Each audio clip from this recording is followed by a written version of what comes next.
fullback with the first and goal. Kuhn gets the call. Pyle trying to his way in for the touchdown. What a great second effort. Y'all don't really want it like that. Here comes the here comes the here comes the y'all don't really want it like that. I said so. I keep big bills up in my heart on the dirty like blood. So ain't got no twist in my head, but I'm still dreadful. Hey, everybody, and welcome to the Week 8 Fantasy Preview Show, brought to you by the good people at the Roto Street Journal. This is the Fantasy Fullback Dive. I, of course, am your host, Nat the Truth Jones. With me, as always, the Wolf of Roto Street himself. Wolf, how you doing? Dude, I'm doing great. And actually, I think the reason I'm doing so great is a glossary term we're going to discuss in a minute, because we actually don't even have a term for it. It's not even a term. Not even a term yet, but everybody knows the situation. And I don't know if I've ever been on the right side of this, but thank God I finally did, because my season is horrendous for the most part. But the fantasy gods, thank you. I ended up having the second fewest points of the week, but faced the guy who scored the actual lowest. I only put up like a paltry 95, I want to say. Yep. And the guy below me just had 75. He's been in shambles since losing Dak. And so I squeaked out with a win. Hope stays alive. And it's crucial because I might be getting Christian McCaffrey back this week. We shall see. But I haven't lost my chub since hearing the news of that. We'll talk about that later. Your acting chops were on display in a recent post that I saw where you're, just beyond ecstatic, overcome with emotion when you saw that McCaffrey's practice jersey or injured jersey had been shed in favor of, or dare we hope, a regular one. So, yeah, that's going to change. I know that got you excited. That's going to change the fortunes of a lot of people, potentially. You, one of them, of course. But I love the concept that you just threw out there. I won a game 111 to 106 this week that it was terrible. Average, the worst team in the league average is probably 105, 110. I had no business winning. I did. I'm grateful I won. There is a team that's so bad he scored like 70, so I wasn't in the exact position you were in. But I still understand the concept. You're the second least points in the league, and you win your game. Now, the other side of that is you score the second most points in the league, and you lose because you happen to play the guy that's on fire. I've been in both of these situations before. Each of these things is a very real, totally fantasy relevant idea. It happens all the time. We don't have names for them. We need names for them. They need to go in the RSJ glossary, and we need to start using these terms. So we want the folks to help us out, right? Absolutely, yeah. Maybe if you tuned in live, you want to comment in some ideas. Of course, we rip through our segments and then hit the mailbag, so we won't hit it for about, I'd say, 45 minutes or so. We typically run until we hit the mailbag. But if you have the best idea, hell, maybe we'll even toss you a T-shirt if you can come up with the best idea for, again, being the biggest, the second highest scorer, but then still losing, or being the second lowest and somehow winning on air. Maybe, just maybe, you'll earn the coveted rare Roto Street gear. And on that note, too, any likes, of course, comments and questions as the show's going is appreciated, but the thumbs up button helps us get out to more people, whether you're watching live or the replay. Consider giving us that thumbs up like, and maybe even sharing it in a fantasy football group or on your feed. It would mean the world to us if you're willing to do that. We'll make sure to get any questions you have and get you ready to dominate Week 8 with this loaded slate we have here. That's right. Give us a like. Give us a share, like the Wolf says, and give us some glossary terms. Give us some ideas. We'd love to know what you guys think. We can probably come up with something eventually, but sometimes the best ideas come from you.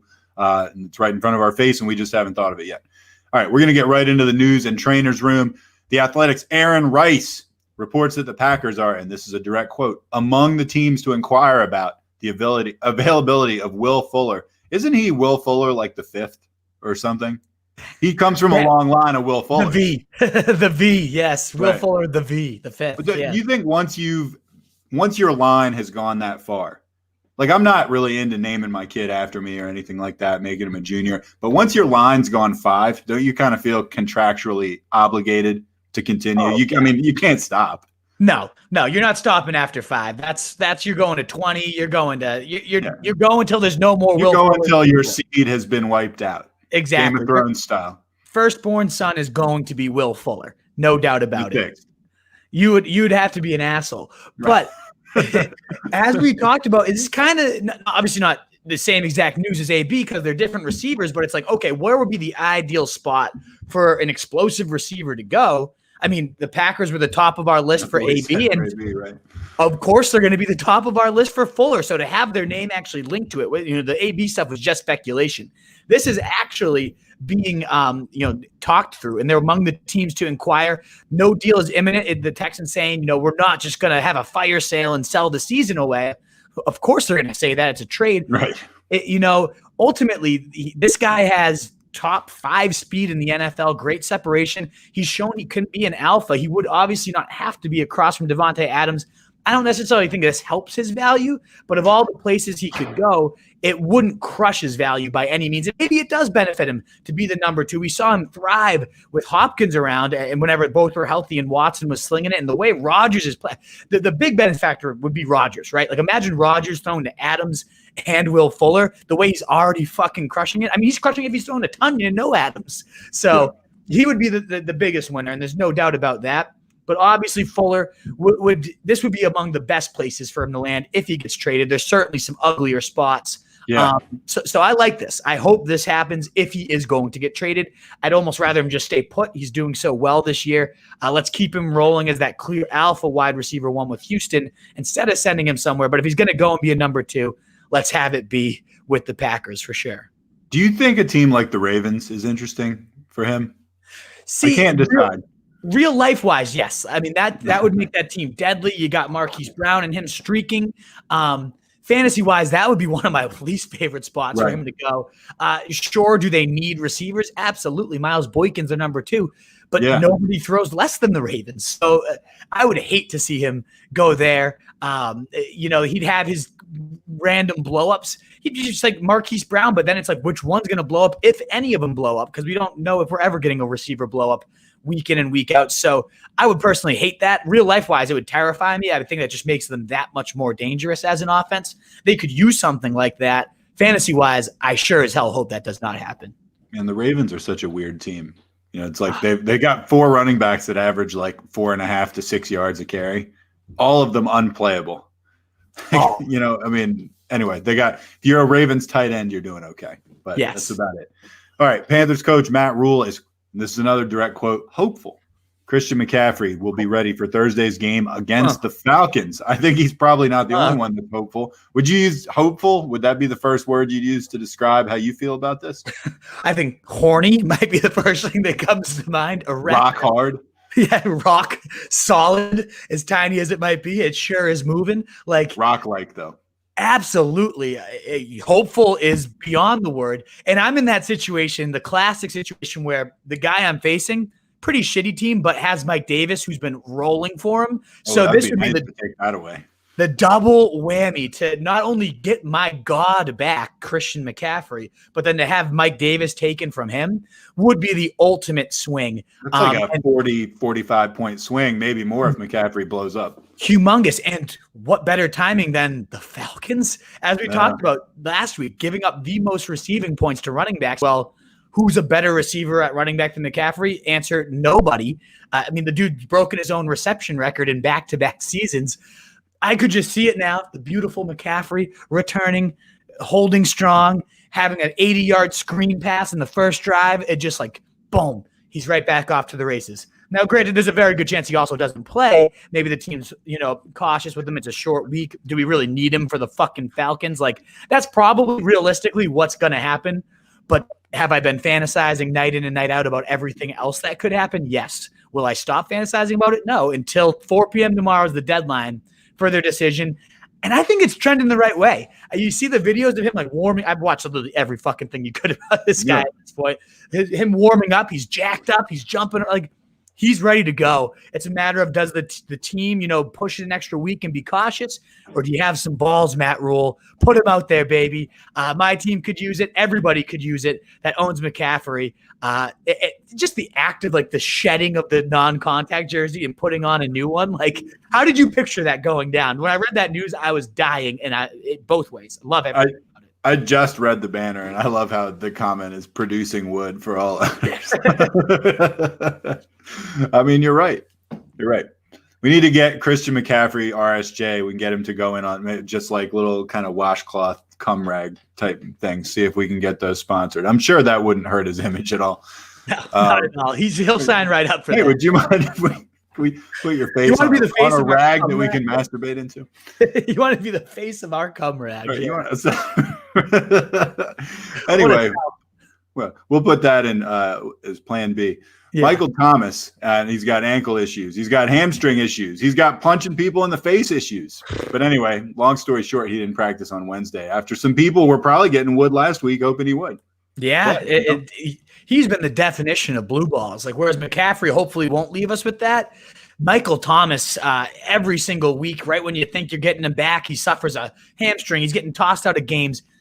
There hasn't been a single bigger headache in fantasy football. This is why you hammer running backs early. I mean, obviously that's a convenient argument to make right now, but still, it's awful. Just absolutely awful. And yeah, maybe you'll get him for your stretch run. I know a lot of owners trying to buy low on like the dip on him.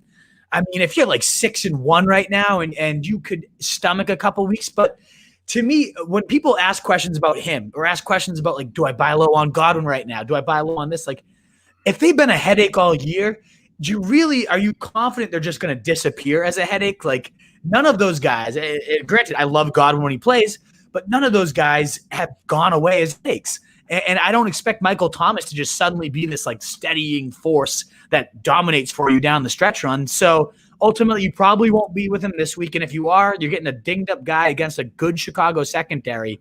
Not hopeful for his prospects at all this week. Is Michael Thomas the biggest bust / disappointment of the fantasy season? I mean, I know that Saquon, you'd have to, I don't know. I feel like it's a little different when it's just like, bam, season-ending injury. This seems different to me. You know what I mean? It's fully different because he could have controlled himself at practice and played for you, gotten himself rolling in a positive sign. Then he freaking hamstring shit. Like, there's injuries and then there's just like these erratic behaviors and commentary behind the scenes, and it all seems so fucking like messed up. And then now there's rumblings he might even be on the trade block at this point after signing this huge extension. I mean, you wonder, like, could this guy ever gain value in a trade? Look at what he did last year. Like, his ideal situation is just getting the fuck healthy and getting the fuck on the field for fantasy purposes, at least. And it just does not seem like that's going to happen within the next week or two. So, yeah, to me, he's probably, like you said, obviously Saquon killed the most owners as the second overall pick that you got 2 games out of, and they weren't even good. But that's you say it's out of his control, right? Like, you can't fucking not tear your ACL at that exact moment. So, yeah, to me, a lot of what Thomas is going through, some of it definitely seems controllable. The original injury, maybe not. But every which way he's responded since, all kind of seems linked, in my opinion. What did he have last year? Like 150 catches? It was insane. Yeah, it was like 80% catch rate, like 150 balls. Like, yeah, something of that nature. It was insane. All right. Yeah, he's the real deal when he plays, but that's a big if right now. Aaron Jones, calf issue. He remains sidelined at Wednesday's practice. What do you think? I think the Green Bay training staff might be the softest training staff in the league. I mean, I'm all for player safety. Don't want people to get hurt. But we saw it with Devontae Adams when, like, he was treating like, wish I could be on the field, but this training staff won't let me out and shit. Like, I think we're not going to see him. They're extra cautious, which probably for the long run is a smart move by the organization, letting them get legitimately 100% before you let them back on the field. Like, I get it, but still, fantasy-wise, you'd have to be planning because of this training staff to be without Aaron Jones yet another week. We'll talk about. I don't want to go too much in the implications because we're going to talk about Jamal Williams later. But just know, if you have this guy, to me, his name seems so unsexy because of the last few years, but he should be lumped right alongside like the Madison, who's actually way worse than Jamal Williams, but like the Bernards, the guys that when their starter's gone, he's a locked-in RB1 every single time. And we're going to talk about why later. But if you own Jamal Williams, I would never have sat here and been like, yeah, Jamal Williams could really win leagues this year. But these next couple of weeks, this guy you get to insert into your flex is like a lock for 18, 20 points. It's unbelievable. So you got to be pumped about that. A.J. Dillon. Did you fall for the A.J. Dillon legs train at all? Nope. Week 7? None? No. Oh, man. I did. You know me. I've always been a sucker for a thick pair of legs. You are a sucker for big tree trunk legs. Oh, yeah. Always have been, always will be. And I fell for A.J. Dillon harder than I've ever fell for a pair of legs. Mm. And it led me to where it always leads me to, just dark and desolate in a fetal position, wondering who I am, where it all went wrong. AJ Dillon, just the definition of everything. And so far, it was awful. You can't really go back to him, but I will say this seems like the classic situation. Mike Boone, for example, last year, where everybody's like, okay, maybe this guy will blow up. AJ Dillon, some hype. Sucks. Everybody fucking hates him. Everyone's giving the fingers, dropping him, fuck yous. Yeah. And then the next week, just to give you all the finger back, AJ Dillon's probably going to have like 102 TDs this week. I know. He's going to just do a lot. Always. So anybody who didn't play AJ Dillon and like doesn't have that sick thought of him putting up 1.1 in your bench. And by the way, I played him over McKinnon, so I guess I ended up actually being smart. Yeah, you got a point out of that. I got a point out of it. But ultimately, anyone who didn't play AJ Dillon and can stomach it, I bet you he's going to rebound huge because of how much I loved him last week and how much he sucked. He's going to have another shot this week. But yeah, Jamal Williams is really the big guy. We'll talk about him later.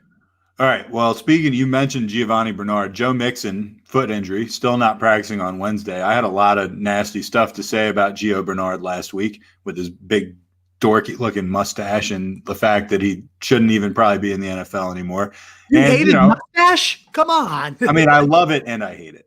I love it because who doesn't love a good porn star mustache? But I hate it also because, I mean, come on. You have some self-respect. You're in the NFL. Zero self-respect, but dude, he produced, and Mitch Chavez, I think it was Mitch was like, oh, he averages 15 when Mixon's not playing in the comments. And I was like, I don't care. I'm not going by numbers. I can't believe the guy is still relevant in any way. And I think he had 19 PPR points. Highly respectable game. Per usual. Yeah. It's actually, and by the way, Mitch, I'm guessing you're tuned in because you're the fucking man. If you are, it's even better than 15. It's like RotoViz has this awesome tool, both game splits. I think it's 9.8. And last week certainly just bolstered that when Mixon's out of the lineup. It was just nice to see Zach Taylor confirm. It was a different coaching staff. This is the first time we've seen Mixon out with Zach Taylor and Gio Bernard show right again. So automatic, just like free square RB1 if you own him, especially if you own Mixon, you're lucky. He just does it. He kills it. And as gross as it is, and by the way, with that mustache, can you believe this dude's like 28 or he's young as fuck? It might even be younger than 28. That's like the mustache of a 50-year-old. Exactly. A 50-year-old that's knocking on your door delivering a big sausage fucking pizza is what it looks like. It's fucking creepy ass. Waiting for a couple dollars for a tip. Yeah, exactly. We're kind of leering at you. Yes, yeah.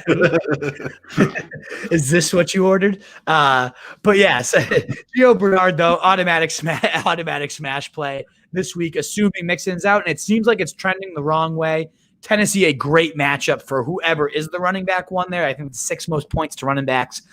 So yeah, Gio Bernard looking like another smash week for him. Mark Ingram, ankle injury, is not practicing Wednesday. Who the fuck cares?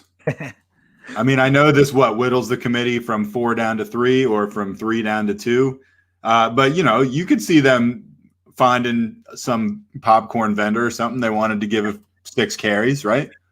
Exactly. I mean, they hyped up Justice Hill all offseason. No, he'll get 7-8 carries tonight. Exactly. He goes from serving the popcorn to getting just a smattering to make sure nobody gets any type of hot hand, nobody gets any type of rhythm established.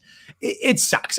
This backfield blows, but the one takeaway that could happen is what if this is the event that triggers Dobbins finally gets 15 carries, right? And Dobbins I think Dobbins is so good. I really do. I think Dobbins is genuinely one of the better running backs in this impressive class. I had him number 3, and he fits everything they do so well. He's well-versed in zone schemes. He's well-versed in pin and pulls and power blocking. That's what made me so attracted to him because that's what the Ravens do. They run so many different run concepts that to have a versatile runner like Dobbins who does it all well could be a monster performance if they ever let him just get established and get himself into a rhythm. So I'm hoping this is the week that finally happens because maybe, just maybe, we see this is the 2020 Miles Sanders type of version with J.K. Dobbins. That could happen theoretically. So that's the one reason if Mark Ingram – I shouldn't say Mark Ingram out doesn't matter. He's not ruled out yet. It should say if Mark Ingram's out, does it matter?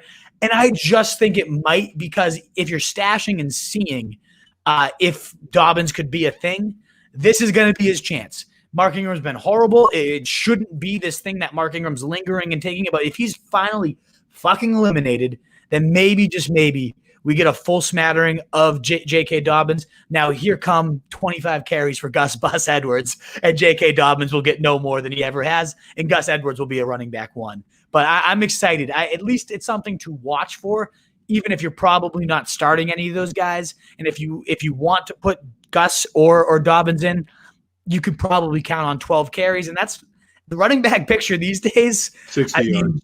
LaMichael Pirine's my Hail Mary of the week. Like, you could toss in a Dobbins, you can toss in an Edwards and see what happens. So we'll see. We will see. 49ers designated running back Tevin Coleman to return from IR. This in the latest in the conspiracy to fuck Jerick McKinnon in the ass. Yep.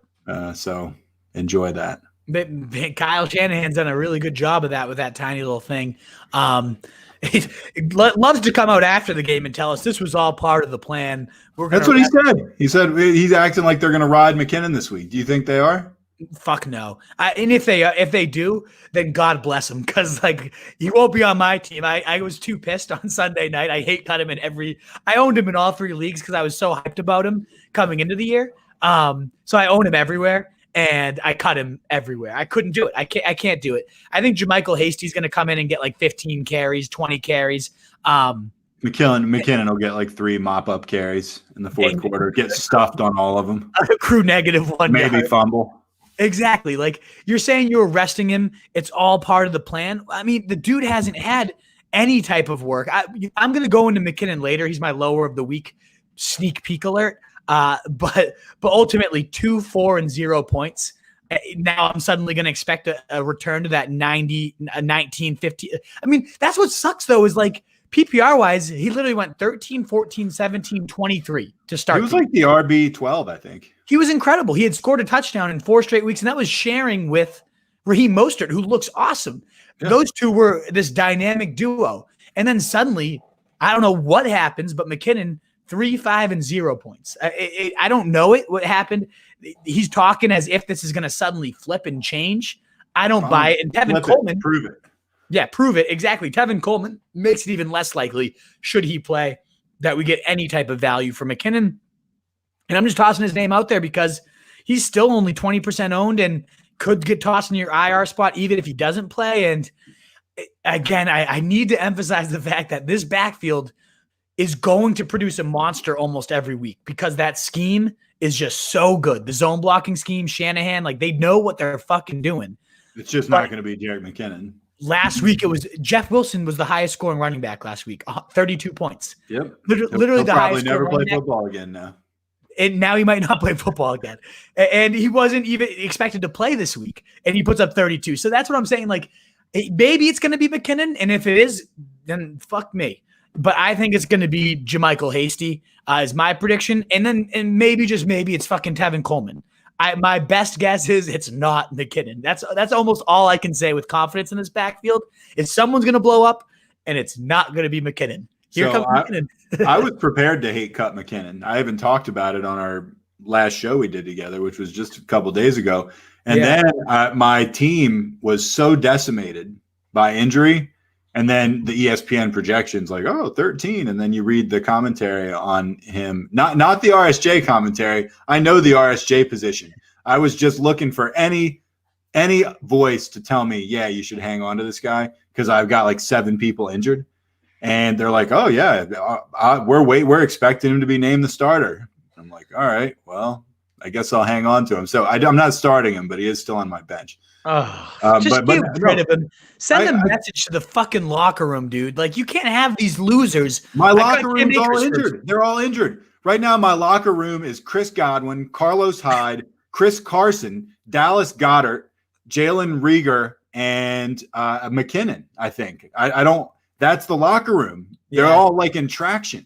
You need to beat here's this guy's in my starting lineup, so I don't know what I'm going to do. I'm fucked because now we're in the part of the injury report that is just 100% features people on my team, which is Allen Robinson is in the league's concussion protocol. He's my wide receiver too. Got his face slammed into the fucking turf. Can't see straight anymore. What am I going to do with that? Probably I can't cut McKinnon. Yeah, I mean, I gotta play A-Rob if he's in. Obviously, you're playing him if he's in because he's going to be a fucking scarecrow out there. Could be, but concussion's a little bit different. Like if you make it through protocol, you're seeing straight. Like it's especially nowadays with how like the league is caught up to head injuries and everything. Like if you make it through protocol, you are good. So you can be confident if he's playing, you can put him in, and you're never going to bench A-Rob. Even last week was like he was our lower, which ended up being right. And you're still probably playing him no matter what, unless you're completely stacked. And against New Orleans, like he'll draw Lattimore most likely. Lattimore is legit. And then Lattimore also has these fucking mental lapses where there's going to be a play. Allen Robinson is streaking down the field right behind him. Whatever, if he expected the safety, whatever the reason is, I feel like Lattimore gives up at least one big play almost every single time, every week. So yeah, he's good like in a vacuum almost every time. And then there's at least a handful of boneheaded plays that Robinson will get his as long as he's out there. If he's not, maybe you're going to fucking Tub Club, fucking Jerick McKinnon piece of shit ass. But what about Jermichael Hasty? Is he already picked up Hasty in your league? Tasty Hasty? Like I don't have the means to pick him up. I've stretched myself. I just don't think I can do that. Drop McKinnon. Hasty, I don't trust Hasty, and I think he has already been picked up. If Hasty's out there and you don't pick him up, and I don't know where that nickname came from, I just kind of set it up. Hasty, trademark kind of like it. You got to pick up Hasty over fucking McKinnon. Fuck McKinnon. If he was white, we'd call him Pasty Hasty. Yeah, there's so many different names we could go with here. But Tasty Hasty, the real. Have you seen his picture? By the way, it looks like his hair is unbelievable. Like this huge like. I'm just very impressed with everything about him so far, including the hair, but also on field. Have you watched him play? Like his he's good. He runs with some force. He really looks better than Jerick McKinnon's ever looked in his life. That's not true. McKinnon actually has had some moments where he's looked pretty good. And that's the thing with McKinnon too, is like when he got the work a couple weeks ago, he was looking so good. Like I don't get it. I don't fucking get it. We've been trying to pick McKinnon up at the bar in some capacity for pretty much the whole 4 years we've been doing this pod. And we have been doing this for 4 years, I think. And we've been kind of like circling around him, making eyes at him. Hey. And then this year we're like, hey, we finally got him to go home with us. And doesn't look so good without his clothes on. Which is crazy because at first we got him home and it was like, wow, maybe I'll marry you, man. All right. This is relationship material here. Yeah, absolutely. Those first 4 weeks, like you're behind Mostert, but you're putting up this. Yeah, you're not hanging out with your friends anymore because you keep texting McKinnon. Yeah, exactly. And then all of a sudden, like that I'm trying to figure out what this is, what the comparative is, because it was like we did circle forever. We finally got him home, and he performed very, very well for 4 weeks. But then we called him back. We called him back. Of course we did. Why wouldn't you? I mean, he was looking like the waiver wire hero of the year, and then 3-0-0. Like. So what is that? What type of person is that at the bar, Nat? A really hot girl who you get in with and then she gets hooked on meth like a couple weeks into the relationship. All of a sudden she's not as great as you thought, but now she's calling you all the time and maybe like going through your wallet and stuff. And now you're like, shit, I need to change my number. Usually the Wolf does these, so that was just me off the top of my head. Forgive me, 80% of mine involve meth. I can't help it. That's like the ones exactly. It could be meth. I mean, some sort of bomb gets dropped on your. Everything seemed like you find out she's got like 6 kids. That's what I was really just gonna say. I was gonna say she's already a mother of 7. No, 6 with 1 on the way. Right, exactly. By the way, there's 1 in there. Might be yours, might not. Some sort of bomb gets dropped after it seems like bliss. I love it. Yeah, that's exactly what it is. We could do a whole book just on these. Seriously. All right. Jalen Rieger, you and I exchanged a few texts about this fella while I was at my son's final soccer practice. He's back practicing on Wednesday. Fill everybody in on who this is because you're pretty excited about him.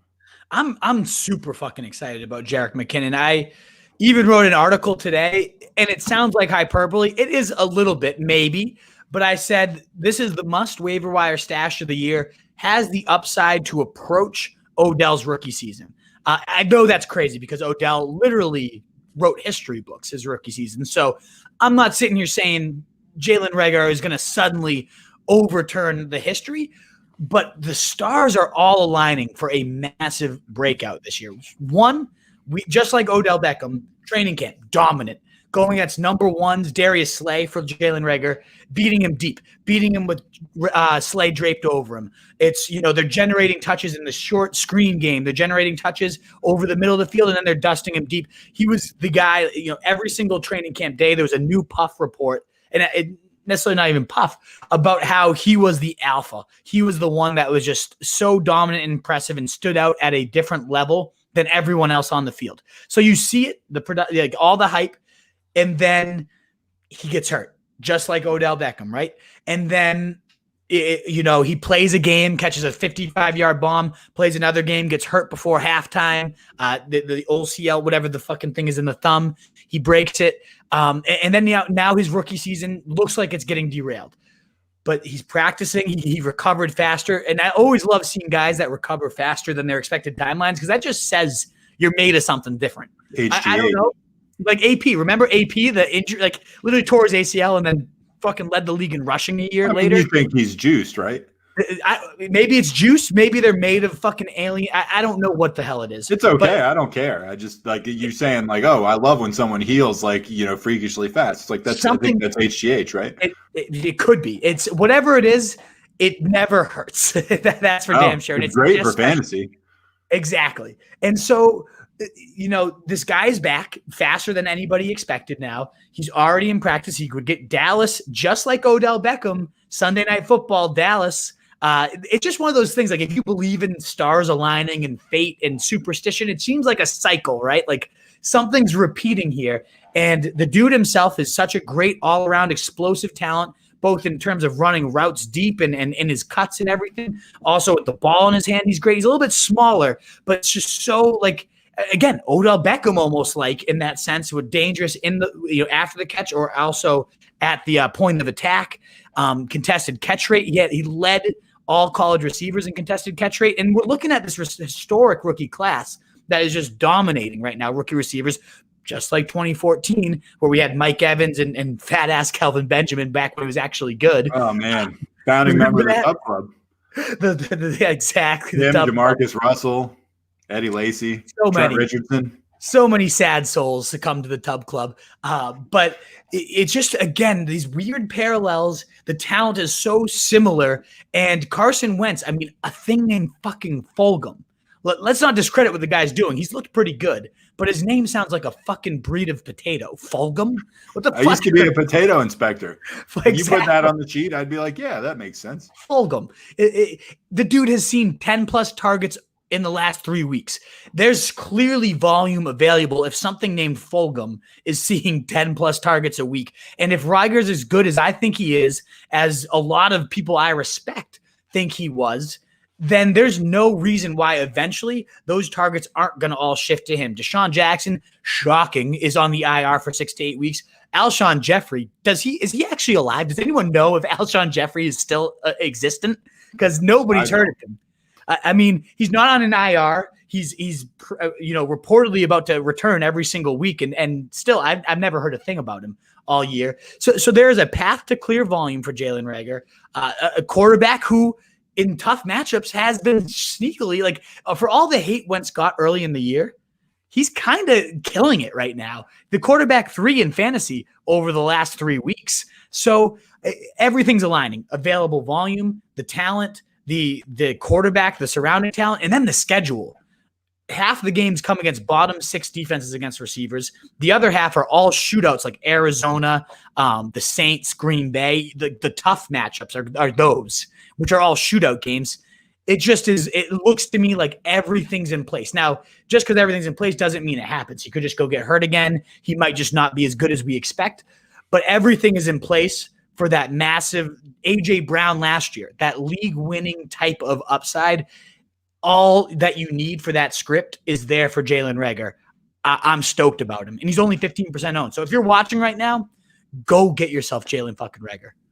I picked him up when you texted me. It took some moving around. I had to drop my kicker, and I threw him in an IR spot. But we'll see what happens. Absolutely. No risk, no reward. Just real quick, do you remember when you and I went in together on a high stakes fantasy team. Like, you know, it was like $250 each or 125 each. It was a lot. We went in, we did a team together. And do you remember after the first week of the season, you and I were both convinced Kelvin Benjamin was like the best receiver in the NFL? Well, yeah, that year was crazy. He went berserk for 2 weeks. Yes. He had 3 touchdowns in the first game, and you and I were both like, I forget who was the best receiver in the league then, but we were like, Kelvin Benjamin, probably number 2. We meant it. We were so convinced. We meant it. And we got fucking killed in that league. Driving our own owner's bias. I love it. Yep. Real quick, this is, by the way, probably the longest injury report we've ever done. Eagles designated tight end Dallas Goedert, ankle injury to return from injured reserve. He's also in my IR. I told you this is all about players that I have. Goddard coming back. Should we care? We absolutely should care. I paid 17 of my 30 remaining dollars to make sure I lock this guy down. Now, that's not because I expect him back this week. If I get him back and he's facing Dallas, okay, fire him the fuck up. But ultimately, they got the bye next week. I'm imagining they hold him out the bye week, then he's back week 10.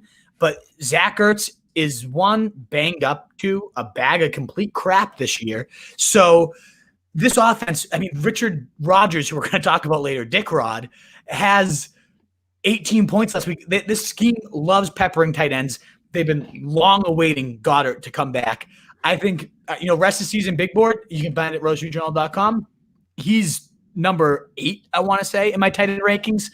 So you had to be patient for it. But if you've waited this long, I think we're on the precipice, whatever the word would be, of precipice. Is that even a fucking word? Precipice is what you're looking for. Yeah, probably. We're right there. Precipice needs to be. I think maybe when you score the second most points in the league and you lose, that's the cuspicist. Yes. Whatever the fuck, however you would spell that. I have no. I thought you said it. I was like, isn't cusp a word? Being on the cusp of something? The cusp. Didn't you just combine cusp and precipice? I think I did. I think that is exactly what just happened. There you go. No combined idea two why words that could have worked and created an imaginary word that had no business being in the sentence. Cuspicist. He is on the cuspicist of a big, again, that schedule. It's easy for wide receivers. It's easy for everybody. So Goddard, I really think from weeks 10 to 16, if you stomached him this long on the injured reserve or your IR spot, you're about to be rewarded. I really, really think we got a nice blow up coming from this guy. All right, last but not least, last guy that's also on my bench that's driving me crazy, Carlos Hyde, dealing with a hamstring tightness. I hate hamstring injuries, especially with running backs. Uncertain to play week 8 against the 49ers. Well, I'm so glad I picked him up off waivers. I don't even want to talk about this one, but go ahead. Say something about it. I mean, you kind of have to, though, just because. No, you have to. I just don't want to hear it. Blew their load. Sounds like you were one of them. I didn't blow my load, but I picked him up. You made sure to get him. And that's valuable bench spot. It's valuable resource waiver pickups or fab money, whatever the hell you use in your league. Yeah. Hopefully you're grown up and use fab. But who doesn't use fab? Losers. The people in standard leagues don't use fab. You're not using fab, then get yourself together. I can't even imagine. What else would you do? What do you do? Waiver priority. I don't get it. Like just in order or something? Yes, it's disgusting. Oh, come on. Don't do that. Come on. No excuses. No fucking excuses. If you use that, message us, read it, and defend your position, please. Go ahead. I don't know anybody that actually uses it and likes it either. Like, fuck you if you do. Fuck off. But Carlos Hyde, fuck you.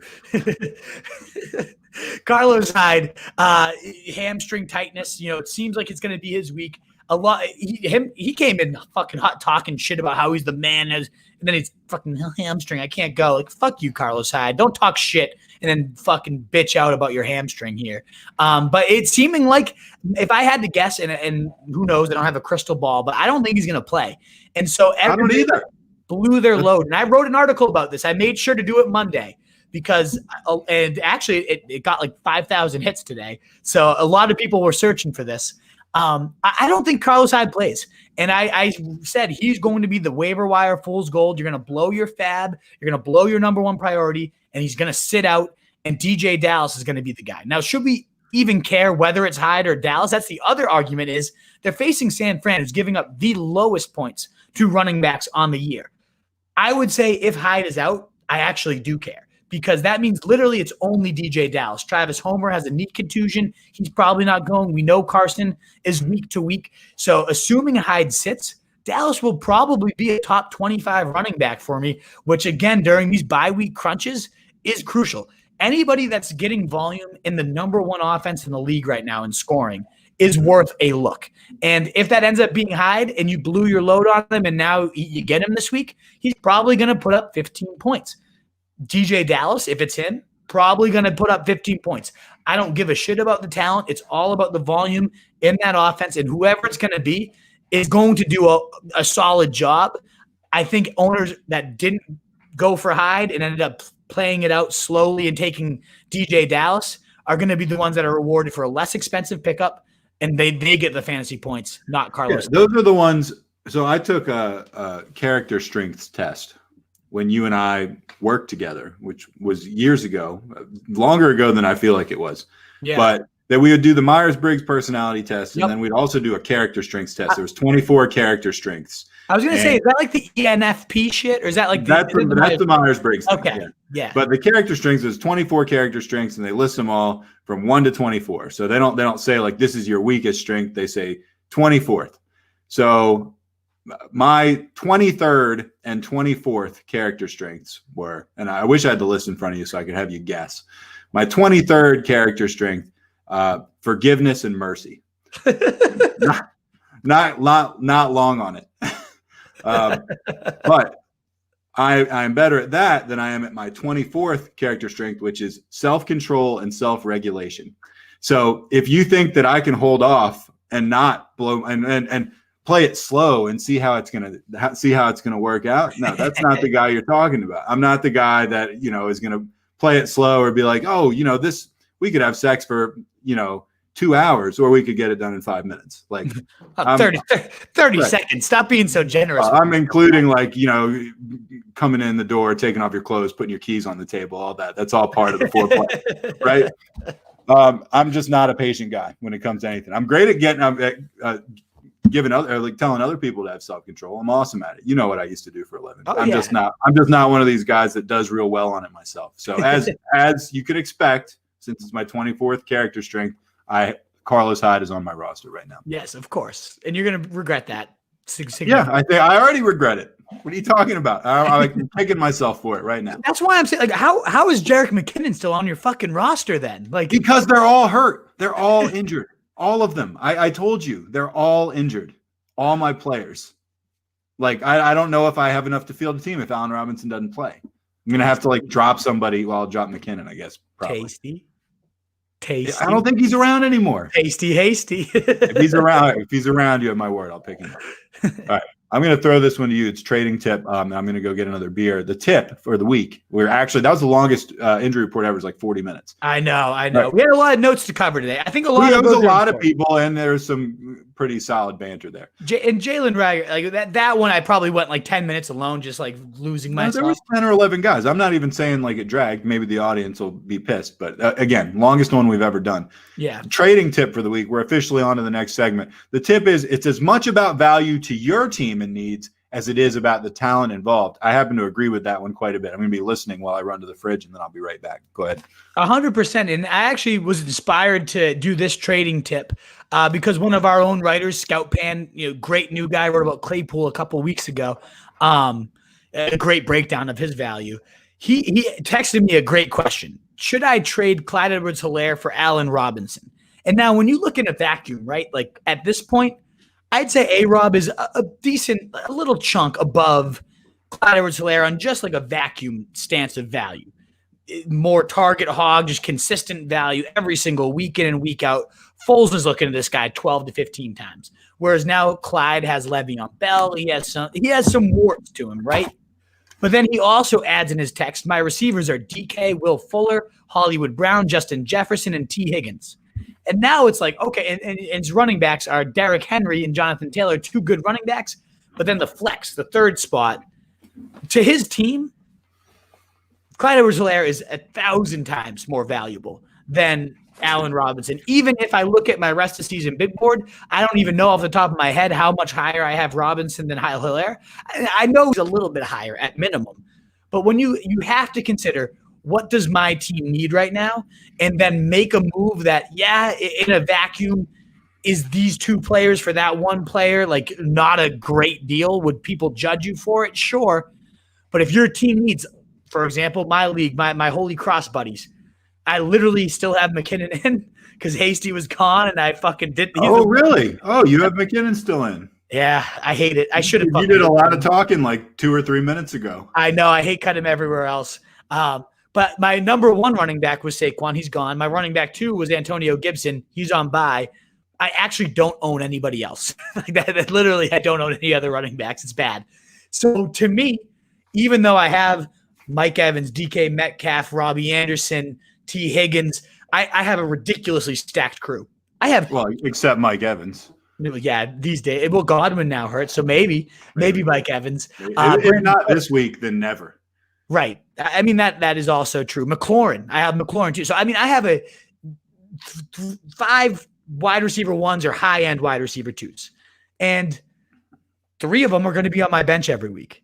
So even if I like McLaurin 1,000 times more than, say, a DeAndre Swift, for me personally, DeAndre Swift is going to make so much more sense. So I have to stomach that, I have McLaurin 15 spots higher on my big board, but my team need is so much greater for running back because otherwise I'm starting Jerick fucking McKinnon for my 3rd straight fucking week to get 0 points again. So that's kind of the general tip.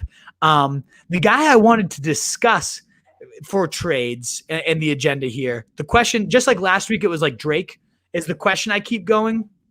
What do we do with Zeke Elliott? Do we hold or do we trade? What are your thoughts on Zeke Elliott? My thoughts? Yeah. My thoughts are that you're in probably a pretty rough spot with this guy right now because the hardest thing for people that I notice is like, especially like say in an auction, but also in a snake draft, you spent a lot of auction money or you spent a massive draft pick to get this guy on your team. Mm-hmm. And people play the recouping game where they're just like, well, I'm not going to let go of this guy, that I spent all this fake auction money on months ago, unless I can get like similar value for him. And it's like, you're not going to get similar value for him. Like that's out the window at this point. And it's one of the hardest things to do is to cut your losses at some point and be willing to move him for something that makes sense. You have to assess what is his value now. What was his value at his peak last year or the year before? If somebody made me a reasonable offer for him, again, it has to be something that helps my team. I'm not just going to trade him. There is always going to be inherent upside with somebody like Zeke. But, let's say you spent $60 auction dollars on him or something and something worth a legitimate 40 now came along. I might do it because right now, I mean, he's in shambles. I mean, but if I have a bad running back spot, of course, I'm going to keep this guy all year, no matter what, because he's that good a talent. Yeah. I mean, some of the trades I've heard on Twitter, Antonio Brown for Zeke Elliott. That's insane. I have Antonio Brown. I'd trade him for Zeke in a second. Packages of like David Johnson and Deontay Johnson. Like, no, he's worth more than that. Of course. So that's what I'm recommending is I'd go throw some offers out to Zeke Elliott owners just to see how bad they're panicking. Because yes, as you're saying, you reassess the situation. His line fucking sucks. Andy Dalton fucking sucks. DiNucci, who's probably going to be the quarterback for a week or two, probably sucks. Things aren't good in Dallas right now. He's still Zeke Elliott, though. But it's still Zeke Elliott. And the dude has a ton of pride. They might just trade for maybe Ryan Fitzmagic or Sam Darnold or some sort of injection at QB. Jerry Jones can't be sitting there. Like, he's the most impatient guy in the world. And somehow with 2 wins, that division is, I think they're still in first place or maybe second. Like, you can have 2 wins and somehow be well in the hunt. You have 0 wins to be in the hunt in that fucking division. So I imagine Jerry Jones is going to make a move. So with Zeke Elliott's value as depressed as it is at this state of time, I'm going to throw out some offers because in my mind, he's still a top 15 guy. The Cowboys with the right quarterback under center could just leap back up into a top 15 or so offense. So with and just really all Cowboys prices in general, CeeDee Lamb and some of these other guys, I'll toss out some feelers if that's the type of value. I have Zeke still on my rest of season big board, right around the first round and second round turn, like 12 to 15 range. So, obviously you're not getting a stud for this guy, but if people are viewing him as like a distant third rounder or like a package type of player. No, I don't. I hope I didn't give that impression when I was saying before, saying I would sell him for less than I paid for him because he's clearly not worth that now. But some of the stuff you're throwing out there is ridiculous. Like he still has the potential. The guy could break an 80-yard run. I mean, Antonio Brown's not even in the end. I mean, isn't even in a uniform yet. Yeah, that's insane. David Johnson literally is getting slower every week. Right. I cannot believe how slow he's going to be by week 13. Just literally drag a fucking Mack truck behind. But would you trade Zeke for, say, like a top 10 wide receiver? So that's what I was going to get into, right? Like, is Zeke or James Conner? What are your thoughts on that? Oh, I think I'm probably going to keep Zeke. I don't know. I think I'm probably going to keep Zeke based on just like what I perceive to be the overall talent, which may be ridiculous because Dallas is one of the worst teams in the league and Pittsburgh's one of the best. And now that I'm talking about it, now I'm kind of talking myself out of it. What do you think? Would you take Connor? I have Connor just a little bit higher just because it's like. But would you? Yeah, you have him a little bit higher on your list. But then if somebody came and made that offer to you, would you do it? Because I know you on some of these things. Sometimes when it's dangled in your face, you kind of get a little gun shy. I think for me, it would be a matter of which one of those two do I own. If I have Connor, I'm sticking with either one, I'm sticking with my guy. They're close, okay, and I want to show loyalty to my if you had Connor and someone offered you Zeke, you wouldn't take it? I don't Seems think like so. the type of thing you might get a big erection for. It could be. I mean, what about what are your thoughts on like DK or Zeke? DK. I have DK higher. I love DK. I have Calvin Ridley right now with you saying that. Calvin Ridley? I'd probably Zeke, maybe. I think we talked about Calvin Ridley cooling down. This motherfucker's not cooling down. I go Calvin Ridley. Right. Travis Kelce. You would take DK though, right? I'm not even thinking about it. Yep, I have DK. I have DK higher. I just love him. I love him too much. I'm looking at my big board, so I'm going to toss out names around him. Travis Kelce. I'd rather have Kelce, I think. I have Kelce higher. George Kittle. I'd rather have Kittle. I'd rather have Zeke. That's where I have Kittle's a monster. He can be a monster. I might rather have Kittle than Kelce. Oh, come on. Kittle has these little disappearances. Kittle's like he's the whatever the hell nucleus. Yeah. Of all that shit. What are you talking about? Jonathan Taylor or Zeke? That's a question I've gotten a lot this Zeke, week. I think. I have Taylor just one spot below. But part of me wants to switch that because I look at Taylor's schedule and oh my good God, it's pure green. Green pastures. Oh yeah. All right. I didn't know that. But I mean, Cowboys do play in the NFC East. Granted, they're the worst team in it. Well, maybe not. God, you ever seen a worse division in your life? What are the Cowboys, like a half game out of first? Right. They might even be in first. Like, who is in first? Is it the Eagles? I think Philly's 2-4-1. I think they have a solid lock on first. What a joke. What a fucking joke. See, I have this. You realize if the Roto Street Journal staff had a team that was in the NFC East right now, we'd be 2.5 games out of first place. Just about, yeah. assuming we didn't net a win somewhere in the first 7 games. Yeah, exactly. Right. We wouldn't be even close to mathematically eliminated in that division. You're not gonna be mathematically eliminated in that division until like week 14. Doesn't matter how bad you are. Definition of a joke. What about blow up man? So, for first, Jonathan Taylor, I have literally one spot below Zeke, but part of me wants to readjust that because Taylor's schedule is so soft, and I have this kind of feeling like they've gotten his feet wet, and they're just going to come out of the bye week and be like, boom, this is our horse. Let's go. I mean, he averaged almost 5 yards a carry over his first few games, and then the Jordan Wilkins was 2 yards a carry. Nyheim Hines was 2.6. Like, it's so clear how much better they are with Jonathan Taylor. My hope is they just start riding him to this green grass schedule. So I think I might have Taylor just above Zeke, but it's so close. These are all good questions. You made me think on like 80% of these. The only one I jumped on was DK. I was like, no. Yeah, Keenan Allen or Lockett or Zeke. Shit.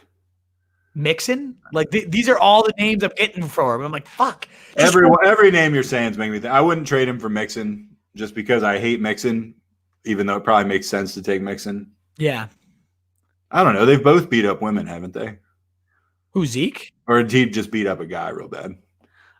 Good question. I don't know. They're both horrible humans. I don't know.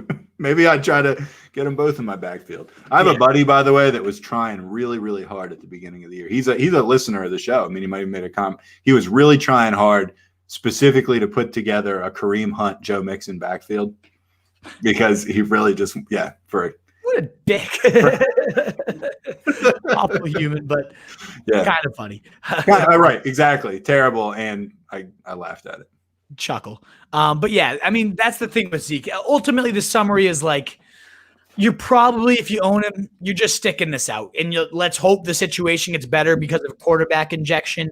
There's very few offers you're going to get at this point that are fair. Right. And you could just panic trade him, and ultimately you get something. Because if he keeps doing what he's done these last couple of weeks with Dalton, then moving him for any of the guys we just said would be a huge win. My guess is they figure this shit out just enough that Zeke gets back to like low end RB1, like pretty inconsistent. So I agree with everything you're saying. It really depends to me what kind of situation are you in? Are you 2-5? If you are, you maybe need to panic trade him because you got to make something happen now. If you're 5-2, no, hang on to him. Although you're probably not 5-2 if you got Zeke. That's true. All right, let's get into higher, lower Hail Mary as we're almost an hour into the pod. The Wolf did not have a great week 7. Week 7 overall record, all that good stuff. He had Wentz at QB7. That was a win. He loves Wentz. Breeze, he had QB 10, not a win. And then your Hail Mary was Allen. I'll rip through that because I had Breeze lower, and he ended up being the QB 10. Josh, yeah. I had Breeze all right, you run through then because this is all fucked up. Yeah, I'll run through it. My coding is kind of weird here. I had Breeze lower. He was QB 10. That was wrong. I had Kyle Allen as my Hail Mary. He's the QB 18. That's a win. If your QB cracks the top 20 as a Hail Mary, that's absolutely a win. Yep. DeAndre Swift, I was higher on. He was running back 19, so not like horrible, but not the higher on. So I gave that an L. Montgomery, always a win when you go lower on Montgomery. I hope you're going Montgomery again this week. I mean, it's too easy. I don't want to cheat here. I went he's a solid 2.5 yards a carry every time he touches the ball. It's the most pathetic thing. I've seen a lot of people start calling them empty calories. We've been calling them empty calories since like the week 1 of this year. Krispy Kremes is the exact name we've given him. So come on now. Don't jump on the train. I do love some Krispy Kremes though. Yes. Oh yeah. And then Dearness Johnson was our Hail Mary. Obviously he played 4 snaps. So that didn't work out too well. Crowder didn't play. So that kind of screwed over our higher of the week. So that was just did not play. A wash. Robinson was our lower. That ended up panning out. He's the wide receiver 43. And D-Jax, I has my Hail Mary, did not hit. He looked like he was about to hit. First drive, he had like 6 points, and I think that's all he ended with, unfortunately. And tight ends has been your real weakness all year, right? It's so actually no. Tight end I've been pretty damn good at. Wide receiver? You've been getting good at that, right? I got crushed at tight end though. 0 for 3. Fant was my higher, tight end 23. Gronk was my lower, this number 2 tight end of the week. And Fells was my Hail Mary. I think he put up 0. I faced Fells, so I was pretty happy about it. But yeah, not great. My record's still above 500. Sorry, guys. 15-2. But I mean, I was looking at like a 70% hit rate coming into this week, and I fucked up. So let's get back on the saddle here. I'm still top. Right. I'm number 17 in fantasy. Good for you. Competition. So still doing well compared to the relative experts. I made some good calls in the rankings. I just didn't bring those right calls to the podcast, sadly. But I hope to be better for you guys this week. All right. Well, let's bring it up from 17 this week. Week 8 picks at quarterback, guy that you are in a little bit of a flirtation with right now, Justin Herbert. You've got him as your QB3, 6 spots above the experts. You see Justin Herbert at a bar. What kind of thoughts? What are you seeing? What kind of thoughts are going through your head? I mean, it's pure sex appeal. The dude is unbelievable. How can you watch this guy and not be blown away at how well he's looked? That Monday night thriller against New Orleans was the quarterback 4 fantasy-wise, but just pure talent-wise, with nobody to throw to, he kept them in an overtime game, and probably if he had a better play caller, would have won that game. 27 fantasy points, QB4. His first start against Tampa Bay, a ferocious Tampa Bay defense that very few quarterbacks have performed well against. He put up 24 and was the quarterback 7 as again, a rookie coming into the heat here. The week before, 330 yards, 19 fantasy points, a quality day for him there. But then last week, the coming out party after the bye, it's like, okay, did he just have like this miracle performance? No. He goes for 38 fantasy points, the number 1 quarterback scorer, and now we're ranking him as the quarterback 9? He gets Denver, who is a very generous, I think, number 7 in terms of points allowed. They're generous. Very generous. And they are the number 2 best against the run. So when we talk about funnel defenses in terms of, it's just one route you take, this is the definition of a pass funnel defense against Denver. And Herbert has been roasting. His schedule is a joke, by the way, the rest of the season, too.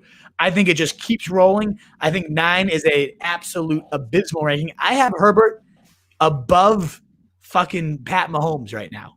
Above Pat Mahomes this week. And I'm not feeling nervous about that. I think this guy is a genuine top 5 fantasy quarterback rest of the year, league winner if you got him when you did. There's no slowing down to this. He has the balls to go deep, has the arm strength to go deep, and he throws it so accurately and obviously works the middle of the field so well too. He's not like he takes unnecessary risks and just this crazy gunslinger.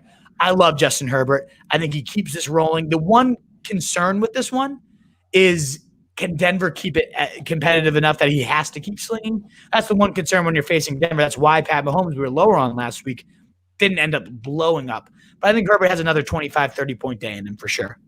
All right, Matt Stafford, you got him as your QB 20. The experts like him at 14. I feel like it's always a little bit easy to go against a Detroit player of any kind.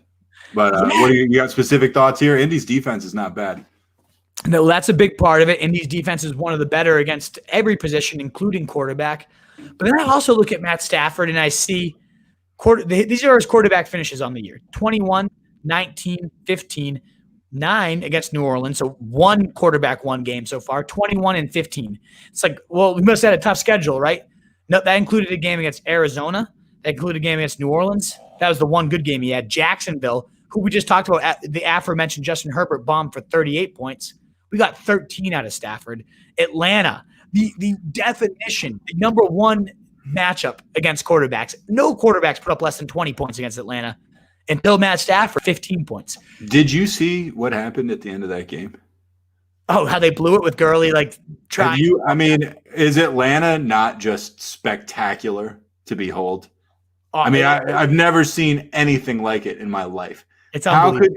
They have lost games any possible way you could win, you could lose a game. Atlanta has pulled it out of their ass this year. Exactly. Literally the opposite you want if you're pulling for a team. But your point is well taken. Stafford, 15 points against the jack shit defense of Atlanta. He got the win, but everybody gets the win against Atlanta. So. Exactly. So he's literally ranked as the QB 14, but has reached 14 just once on the year with a cakewalk schedule. So now we're going to say this guy's going to be QB 14 against one of the hardest defenses in the league. No, thank you. I think that is a disturbingly bad rank by the experts. And honestly, the more I talk about this, 20 doesn't seem low enough, to be honest. So I am all out on Matthew Stafford, not going to that at all this week. I think it's a good call. Your Hail Mary for the week, Derek Carr against Cleveland. I really like this call, actually. I think Derek Carr, I used to be really on the Carr bandwagon. He had that great year. It was just amazing. I thought there, should even have been considered for MVP. Got hurt. I still don't remember who the quarterback was who replaced him in the playoffs. But I remember he was one of the worst football players I've ever seen. Matt McGloin? Was it Matt McGloin? Maybe. You could say almost any random assortment of consonants and vowels, and I'd be like, yeah, that could have been him. But I remember it. It was amazing how valuable he was to the Raiders. You could see it the second he left the field. You're like, wow, this went from being the second best team in the conference to the 12th because he's not in the game anymore. He's looked pretty good. Yeah. I mean, and there's tons of advanced analytics if you want to dive into that stuff on Twitter, like his deep ball rates, like #1 in deep yard. I mean, he's slinging it a little bit deeper than we're used to. Out of Derek Carr, we're not used to it because he had no weapons to throw deep to the last 2.5 years. You add a guy like Henry Ruggs, Nelson Aguilar, who obviously gets his deserved hate coming from Sure. with all those drops, but ultimately he brings some speed. They really finally gave this guy some stuff to work with, and was the quarterback 12 last week against Tampa Bay, was the quarterback 9 against Kansas City, thrown for 347 and 3 touchdowns. And those are two of the bottom matchups, like the tougher matchups for quarterbacks. Now you get a Cleveland team giving up the third most points to quarterbacks that, as last week showed, can also put up their points. I love Cleveland to target in terms of like game scripts that just could go bonkers. The Bengals and the Browns last week was that bonkers game. We saw Joe Burrow rather, go for like 400 yards. I don't think Carr will ever really hit that 400-yard mark, but 300, 3 or so touchdowns, very, very much within his realm of possibilities. And he's only 22% owned, 12% started right now. I think he's going to be on benches, and people are going to really regret that. All right, the stats you read are not what's on the banner. The banner says 33% owned, 21% started, but the case is still correct. I mean, you could probably get this guy if you wanted him right now. All right, running backs, guy you're higher on. You talked a little bit about him earlier, Jamal Williams. You got him as your RB13. That's real deal. That's RB1 material for the week. 25 spots higher than the experts. They got him at 38. What do you think? Big part of that is Aaron Jones probably not going to play. Now, if Aaron Jones is Jones is playing, obviously this is a different story, right? Of course. He'll never be my running back 13. And I also think I won't be plus 25 ECR if Jones sits. I suspect Williams will get right bumped into that 20 or so range, but I'll still be plus 8, plus 9 or so on this guy. Dude averages, in games without Aaron Jones, and back in the day when Ty Montgomery was a thing. So we're looking at the days where Jamal Williams is the clear-cut starter. He averages, there's only been 6 games, he averages 18.5 in those games. That would be the running back 10 in fantasy football, a legitimate running back 1. Like Gio Bernard. Exactly. It's the exact parallel, but he doesn't get that same like Gio Bernard recognition or respect. No mustache. I don't. It must be the stash. He ultimately. Have you ever seen his post-game interviews, Jamal Williams? He's hilarious. Yeah, he's pretty cool. Things with his eyebrows and shit. Like he's great as a human being. But he gets so involved. He's on. In those games, he's on pace for 64 receptions. He scores in just about half of those games, and he's going to score this week because the matchup against Minnesota, not that tough. He's on pace for 1,678 yards in games when Aaron Jones doesn't play. So it's just all, again, about Aaron Jones not being there, but how good Jamal Williams is when he's out. And this is the best Jamal Williams I think we've seen over these last 3 years. He's in his contract year. He seemed a little bit slimmed down. He's fired up. I think Jamal Williams, when you get Jamal Williams starts, should be treated like the elite handcuffs, and for whatever reason, still doesn't quite get that respect. He'll be a running back 1 this week should Aaron Jones sit. All right, you got your lower on Jerick McKinnon. You got him as your 35. That's 8 spots below the experts. I really don't even want to talk about this. No need to, we right? Talked about it at length, but I get your case. I mean, there's every reason to believe what you're saying is true. Yeah. And, we're going to talk about this on Sunday. We do the post Red Zone show, and my guess would be this is not like a night game or a Monday game, is it? No, this is Sunday. Sunday at 4 o'clock game or something like that. Okay. Yeah. So we'll tell you what's up. You know why the Wolf is lower on him. You know why we both hate him. You know why the Wolf said he cut him from every team, but then sneaky didn't cut him from one team. You know why I still have him on my team because I have no choice. But anyway, even against the Seattle Seahawks, we think he's going to do bad. And on my end, I'll just say I think it's going to be because they're not going to use him. I think if they give McKinnon 15, 20 touches, I think he'll put up big numbers. I just don't think they will. I don't think they will either. Exactly. Like, especially if Coleman comes back too. Then he's Coleman. Fuck those guys. See, this is why I don't want to talk about it. We'll move on. I'm too angry. And fucking sucks. And how he is ranked as like a top 2 run, like a RB2 type play. Yeah, they said, he's a low end RB2. Low end RB2. I like low end RB2s. No, I don't like guys. I don't like guys that put up 5, 3, and 0. literally going downward. Like you thought 5 might be the worst, and then it got 3 carries, -2 yards is a huge turnoff for me. I'm limp immediately. Flaccid beyond all belief, yes. LaMichael Perrine, that's your Hail Mary. He's playing at KC. You got him as your running back 26. That's 10 spots above the experts. He's only 22% owned and 13% started. Possibly that's what you were reading for Derek Carr. And you also like DJ Dallas. Yeah, LaMichael Perrine like gets some actual burn for the first time and has a solid day. I get the Jets. Who wants to start someone on the Jets? Not very many people. And nor like, why would you ever want to? But still put up 14, found the end zone, was the running back 18 last week, and showed some nice juice. He was in on, I want to say Gore had 18 snaps and Perrine was right around 40. So almost an every down player. They seem to be transitioning. Like maybe, just maybe the Jets will do something fucking smart for once and say, let's give this guy some run and see what we have here. Because clearly Gore is not in your future plans. So why not see this rookie that you don't see Gore 4 years down the line anchoring this offense? Bro, I mean, he's going to be somewhere in 4 years. Let's be real here. He's going to be a nuisance to some retirement home in Florida, probably. He will never. I said that like 10 years ago. Fucking Ironborn, man. What's dead will never die. Like Core's true. He is from the Iron Islands, don't you think? Legitimately, he's not like Theon, but like one of the badasses. Exactly, the badasses from the Iron Islands, no doubt about it. Kansas City, middle of the road matchup, but he's a great pass catcher, LaMichael Perrine. That's what his like calling card was coming out of college, out of Florida. And I think he could, whether they're in comeback mode, which of course they will be, I think you get some nice dink, like PPR, just catching receptions, and maybe he falls into the end zone and gets you some really cheap points. So that's my guess with him. For again, 22% owned in bye week crunches, I think you could do a whole lot worse. All right, let's move on to wide receivers. Cincy wide receivers, you're not even going with one guy. You're just saying these guys are going to go nuclear. That's what you got. You've got Cincy wide receivers. Game is going to go nuclear. So pretty much any of these guys Joe Burrow's throwing to you like. Does that include A.J. Green? No, never. Never.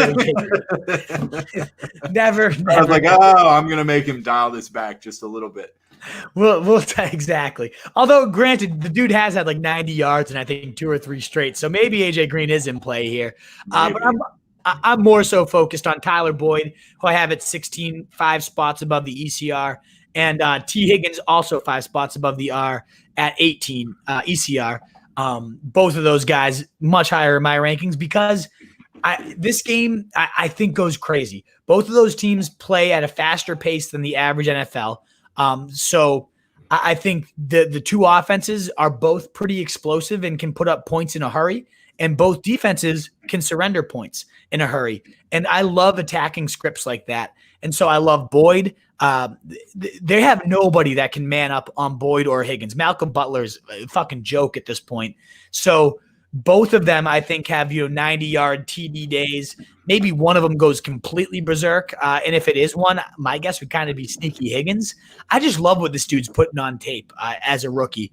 He looks like he belongs and then some in terms of contested catches, in terms of running after the catch. The dude's a monster. So the matchup against Tennessee, who, again, I think will put up probably 40 points. And I think Burrow really showed last week with 400 yards and all those touchdowns he threw.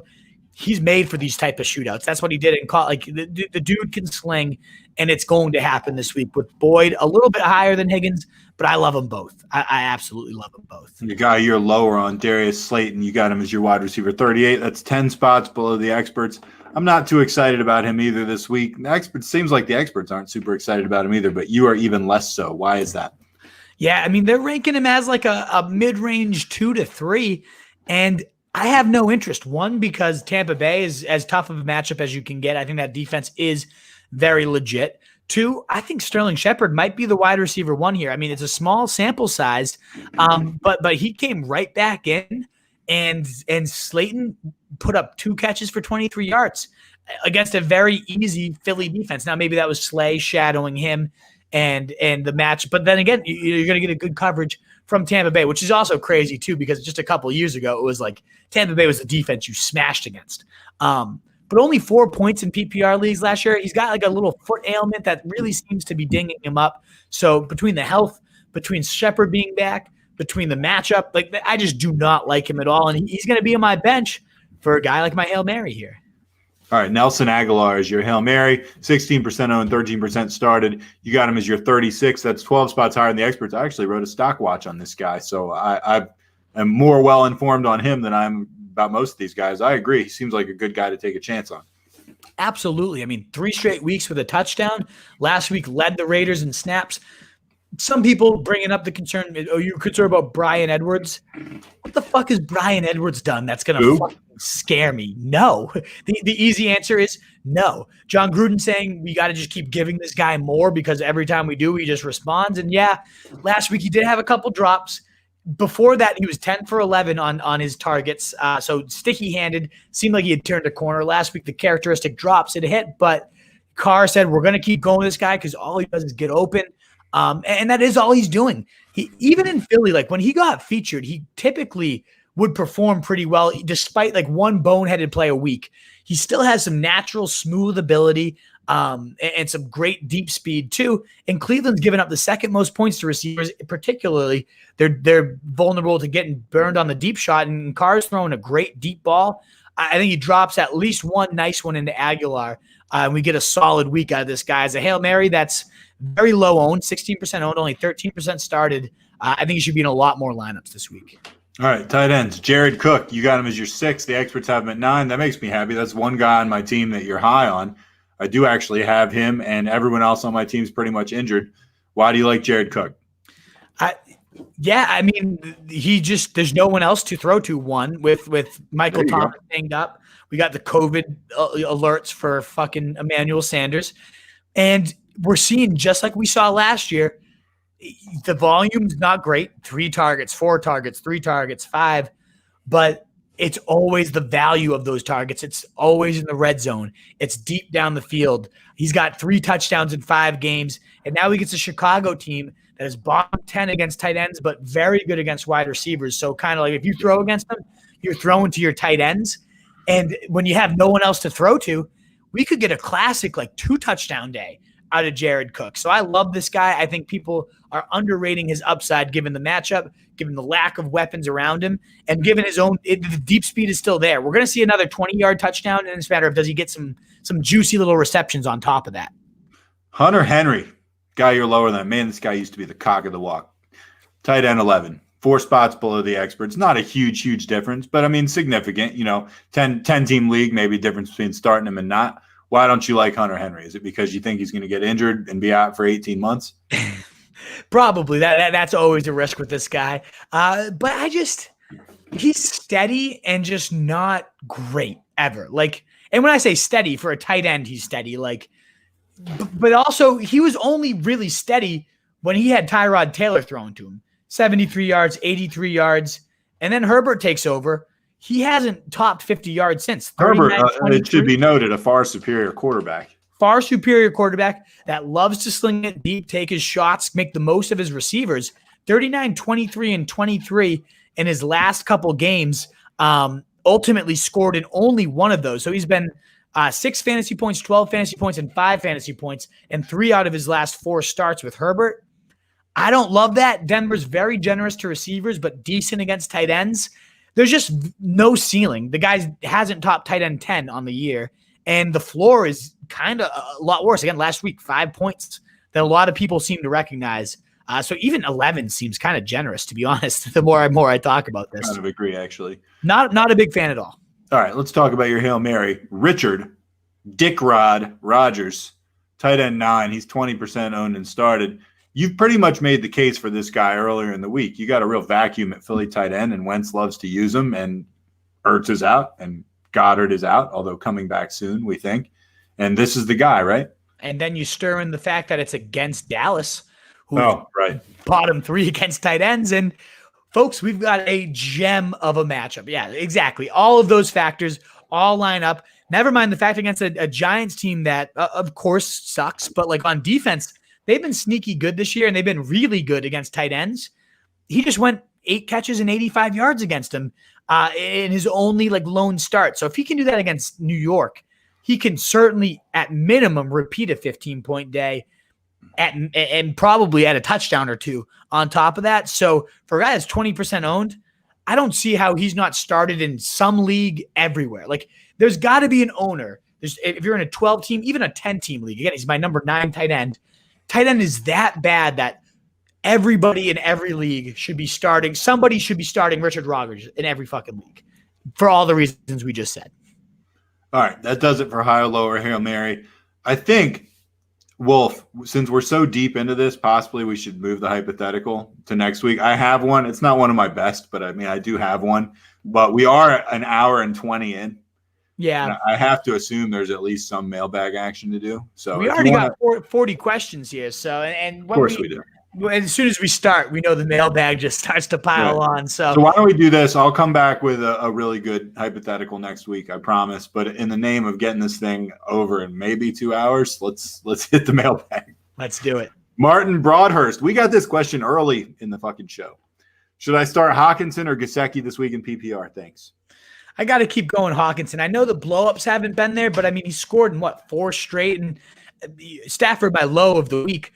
But Hawkinson seems to be that one like steady diet that we can rely on. So yeah, and Gesicki is the definition of boom or bust. I'd rather go with the steady right now at tight end for sure. I agree. I'd go with Hawkinson without even thinking about it. Mitch Chavez, how's it going, guys? Mitch, you actually got your name dropped already in the show. Absolutely. Loyal fan. Love you, Mitch. Thanks for tuning in as always. Ethan Pugh, AJ Green, better flex play than Hasty or Bernard. Man, all 3 of these guys have been mentioned. I don't think that he's a better flex play than certainly not Gio. No. As long as Mixon's out, at least Gio is by far. He's my running back 10 on the week. He's going to be a running back 1 if Mixon is out. If not, I'd like Hasty, because you can say you have Hasty in your lineup. I fucking hate AJ Green. I think he's the biggest fucking loser. Like, I know he's been okay these last couple of weeks, but give me Tasty. Even when you say okay, it's like the bar's been lower. That's AJ Green. You're like, oh, he had 80 yards. That's not bad. Right. Ethan Pugh again says now that Tevin Coleman's off IR and Mixon is day-to-day. So, yeah, he's adding some context. So, yeah, I mean, if Coleman's playing – if Coleman's playing, then Hasty gets a little bit uglier. If Mixon's in, then of course you don't use Bernard if Mixon's playing.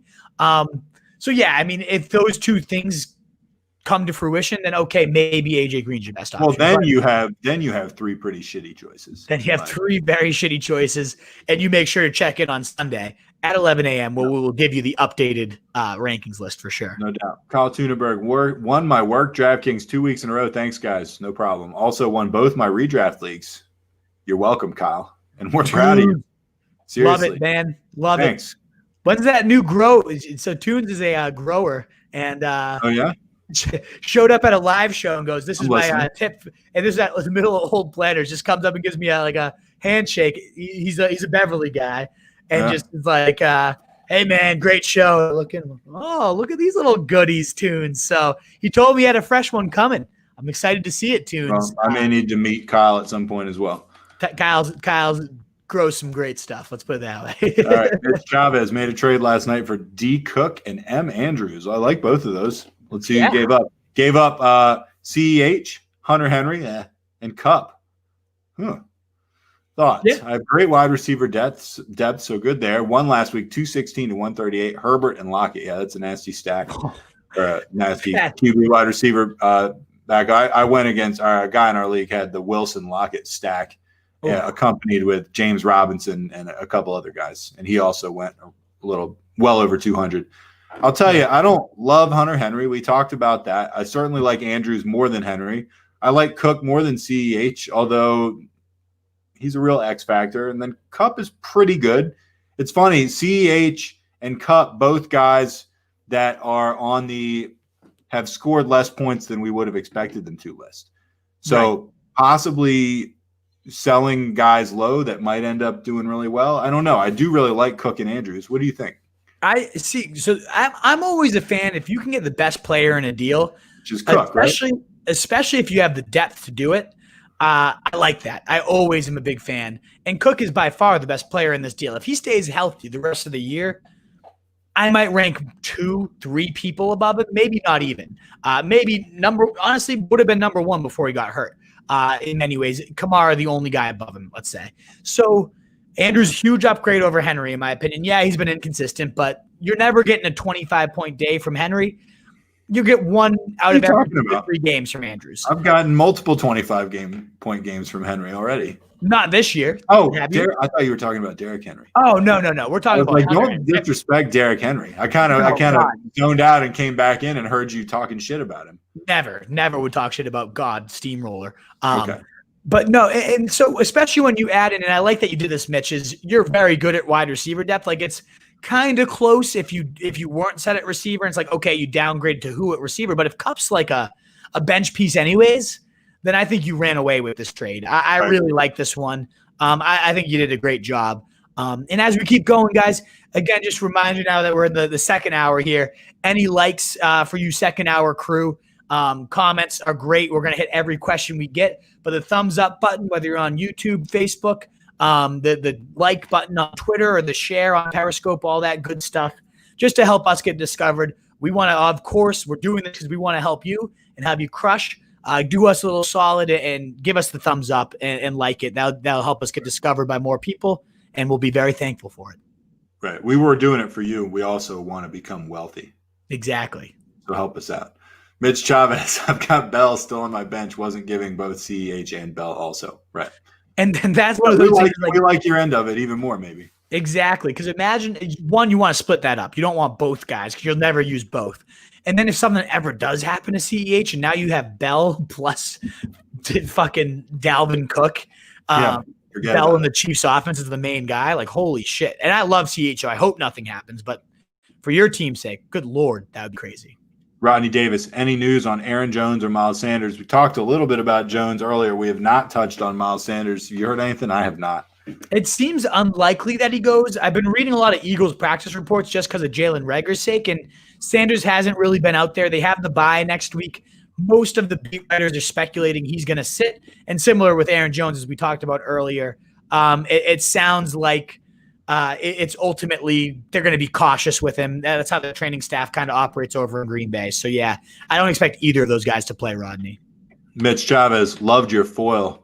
CMC Jimmy Neutron post. LOL. Yeah, check that out if you haven't. Yeah, it's my acting debut. A real stud at making the cum face, lean back. It's my go-to move there. But thank you, Mitch. I'm glad you got a good chuckle out of it. I thought it was pretty fun to produce. It's over on Instagram, Facebook, I imagine, Twitter. It's on my Twitter at RotoStreetWolf if you want to see it. And let me know what you think. I'm glad you liked it, Mitch. I'd love to get some feedback on it. I thought it was pretty funny. Mike Clay, after divisional loss against New Orleans and Mike Davis on the decline, I think Carolina has to play him as long as he says he's ready to roll. And we know who he's talking about. He's talking about the guy that made you make the cum face. Mm-hmm. Mike, I agree. And I'm all about it. Get him out there. Smack him on the ass. I need him. You need him. I know, Mike, long-term fan here. Let's get him fucking out there. It's either MC Suite or Mix Suite. Either way. I like Mix Suite. What? Mix Suite. I like Mix Suite better. Mix Suite. 1, 2, 3. Do I trade Mike Davis?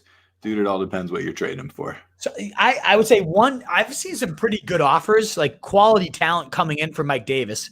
My brother texted me like he got an offer for Eckler for his Mike Davis. And Mike Davis is about to be, I don't want to say worthless. They've said he's still going to have a role, but when you have Christian McCaffrey, I imagine that role is going to be very small. Maybe he's an end zone guy, an end zone hammer, but he's not going to be someone you can rely upon. So if you can get something good for him, move him. Like Eckler. I mean, Eckler, he's not going to be anything for you for 3 or 4 weeks, but if you're a forward-thinking guy, you're 6-1, 5-2, and you get Eckler for your stretch run for Mike Davis, who is going to be obsolete by then, yeah, he's probably the best handcuff in the game right now. So you give up the best handcuff in terms of Mike Davis, but that's the price you pay for a potential starting running back down your stretch.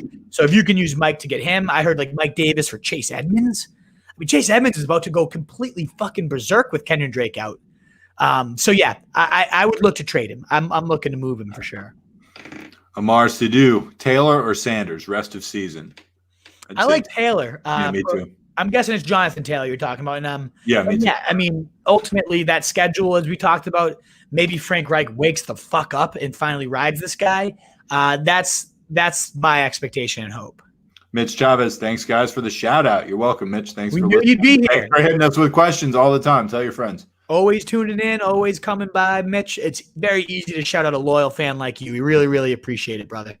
Blue Crew, half-point PPR. Is it okay to drop Tanyan for Richard Rodgers? I'm running with only one tight end in my lineup during the season. I'm a little conflicted on this one. I'd be interested to know what you think. I think you probably like Richard Rodgers maybe a little bit more right now, but like the guy's probably going to lose his job. Exactly. And that's exactly what I was going to say.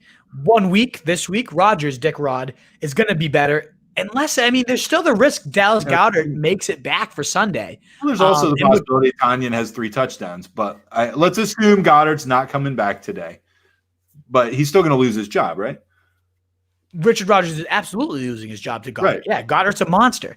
So no doubt about that. So yeah, Richard Rodgers is at most a 1 week stream because it's this week, bye week. Goddard's definitely back by week 10. They have to activate him, the 21-day period. So you're looking at a 1 week stream versus a guy that, Tanyan, yes, he has his faults. He's inconsistent. He hasn't really performed when Adams is on the field. But you're looking at a guy that gets volume within that Green Bay attack. I'm sticking with Tanyan just because it's more rest of season value. If you can also get Goddard with Richard Rodgers off the waiver wire, then you do it. But you're saying you're going with one tight end, you have to have a guy that's more than 1 week value, in my opinion, Blue Crew. James Martin, do you think Hasty or Dobbin to start this week? Not Dobbin. Yeah, I'm avoiding that. Unless Coleman's back, and if he's back and it's a 3-headed nightmare there, then I might go Dobbins to the 2-headed mess instead of the 3-headed. Yeah, but you don't love this at all. No, I actually do genuinely like Hasty.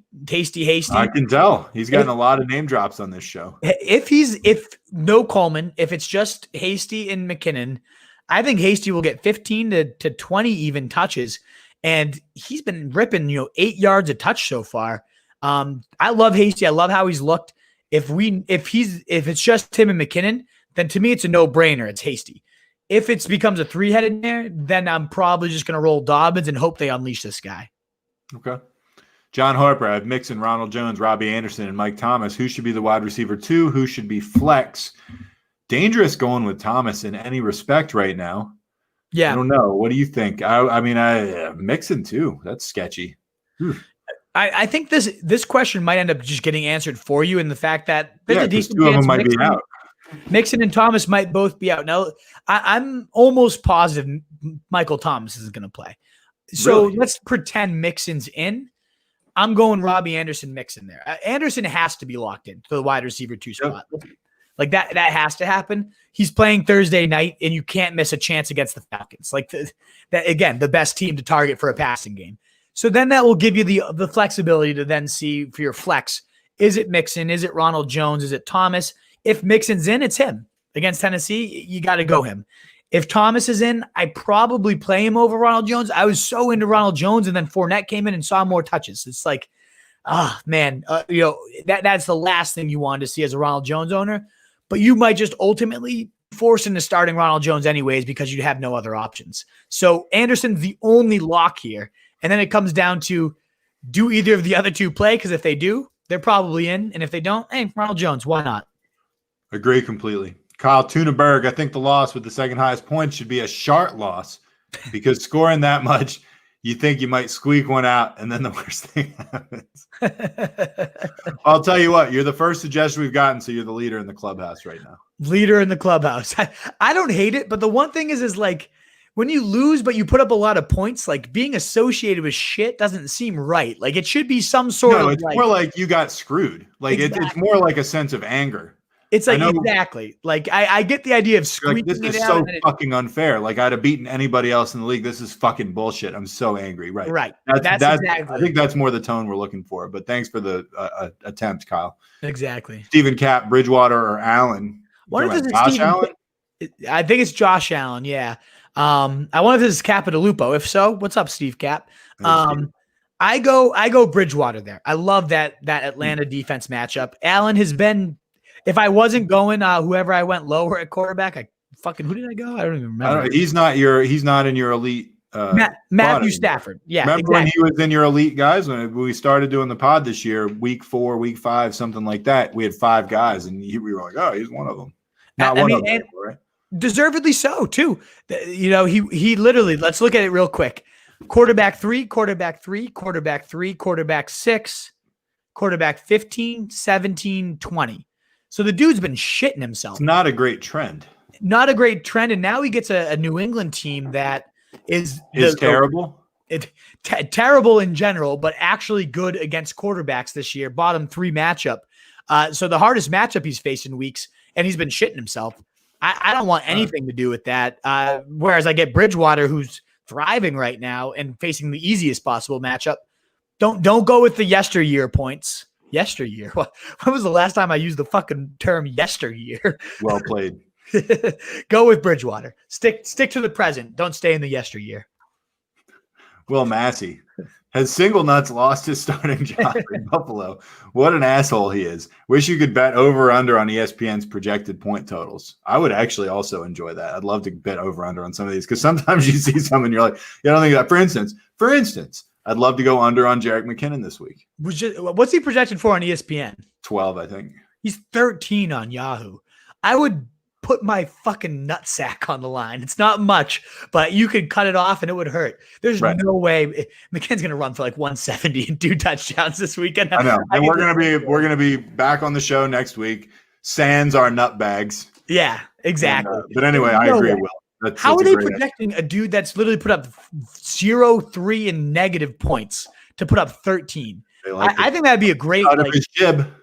There needs to be some accountability for that. I agree. And to lose their job. If that's Field Yates, you should fucking lose your job. And to answer the question at the root of all this, Single Nuts. I mean, I don't know if he's lost it, but he's certainly, it's a dead even timeshare. They ran the same amount of routes as much as they did a couple weeks ago. Exactly.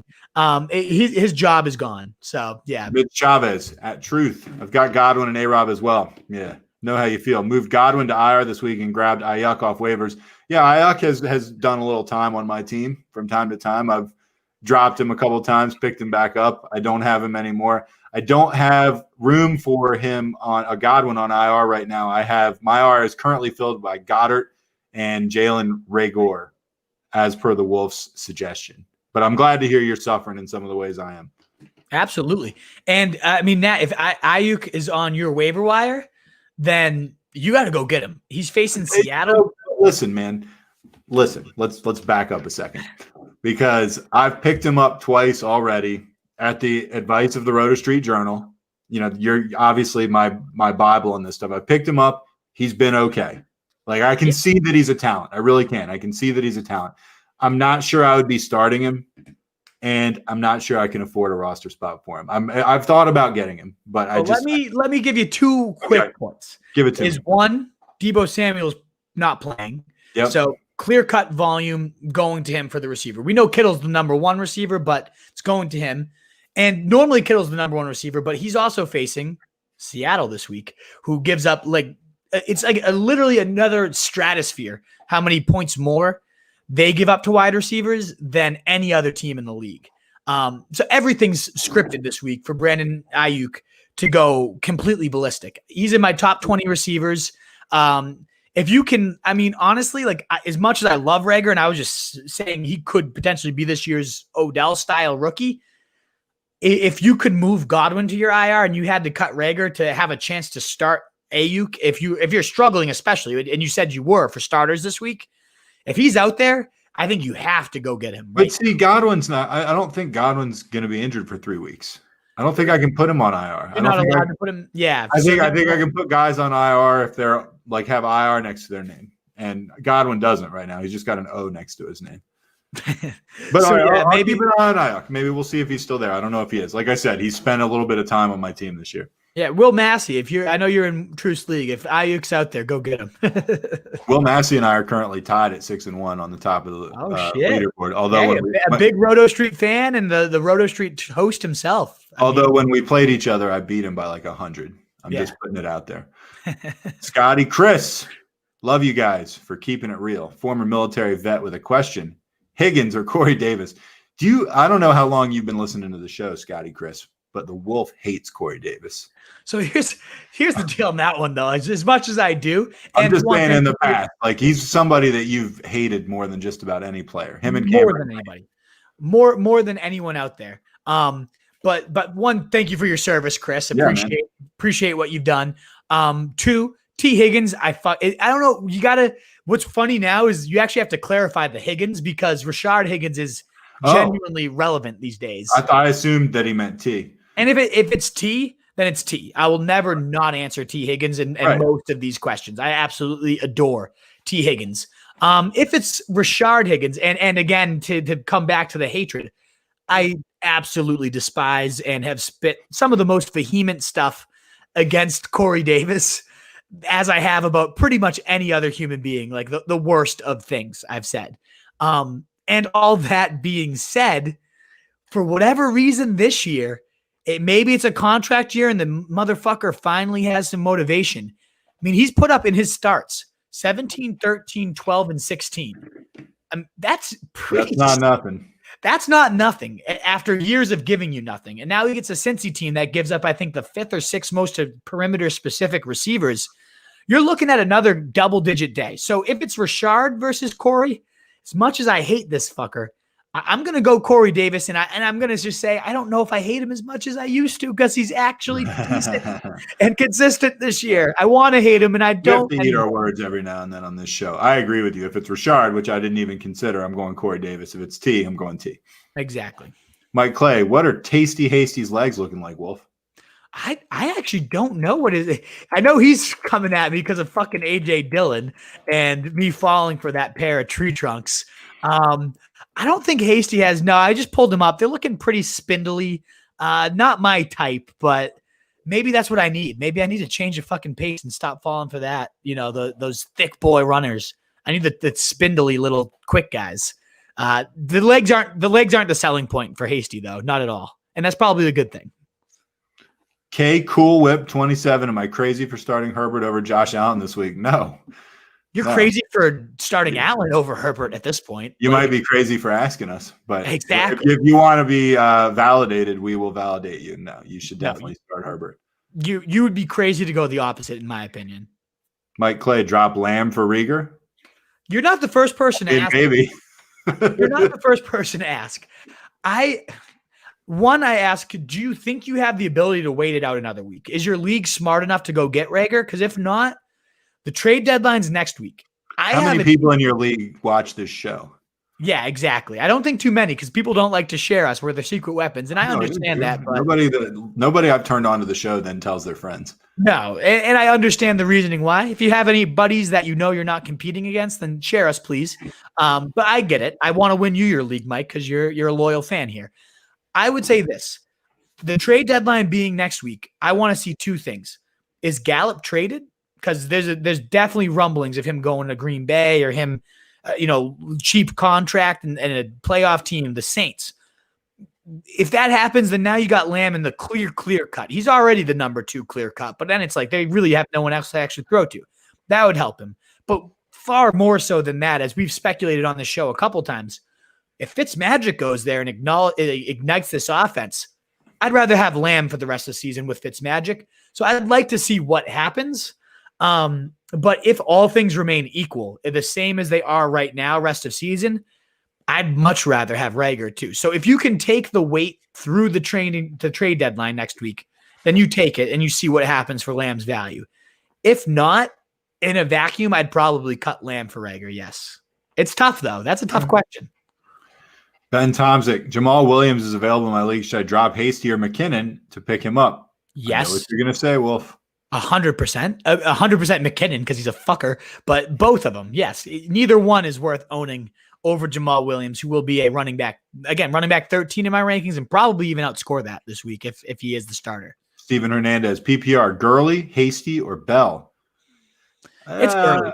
It's Gurley. I was going to say Gurley, even though like it's not cool to be in on Gurley. I'm going Gurley. It's not cool, and yet Gurley is having like sneaky. Last year sucked for him, and everybody hated him after it, and the knees are all crumbling down, and he's an old-ass man, and blah, blah, blah. Gurley's my running back 7 this week. The guy's been beasting. I mean, his last games, 14, this is his whole season regular. 14-6, 15-19, 25-10, 20. He's scoring even when he's not trying to. Exactly. His biggest game came against Carolina, that 25-pointer, one of the worst run Ds in the league. Who does he get this week? Carolina, one of the worst run Ds in the league. He's a good bet for another 20 fantasy points. He's looked far better this year, more explosive than he has in recent years, scoring touchdowns almost every single week. The other guys are cool speculative ads. Revenge game for Bell. Yay. Hasty looks explosive. Gurley's getting you the points. You'd be thrilled if you got 20 from either Hasty or Bell. You know you're going to get 20 from Gurley. Like that shouldn't even be a question. It's got to be Gurley, in my opinion. Agreed. Kyle Tunenberg, pickup of Gallman or DJ? Pick up Gallman or Dallas or Gallman. That again comes down to Hyde. If you're assuming Hyde's out, it's clearly DJ. It's clearly DJ, the better offense, the better chance to score. If Hyde plays, then we know nothing about what DJ will be. Then it's Gallman, who will probably be the starter with Freeman out. And also probably won't be very good. Ultimately, I'd rather hold DJ Dallas because I think that's some nice upside, whereas Gallman's like against the Bucks probably not going to be great either way.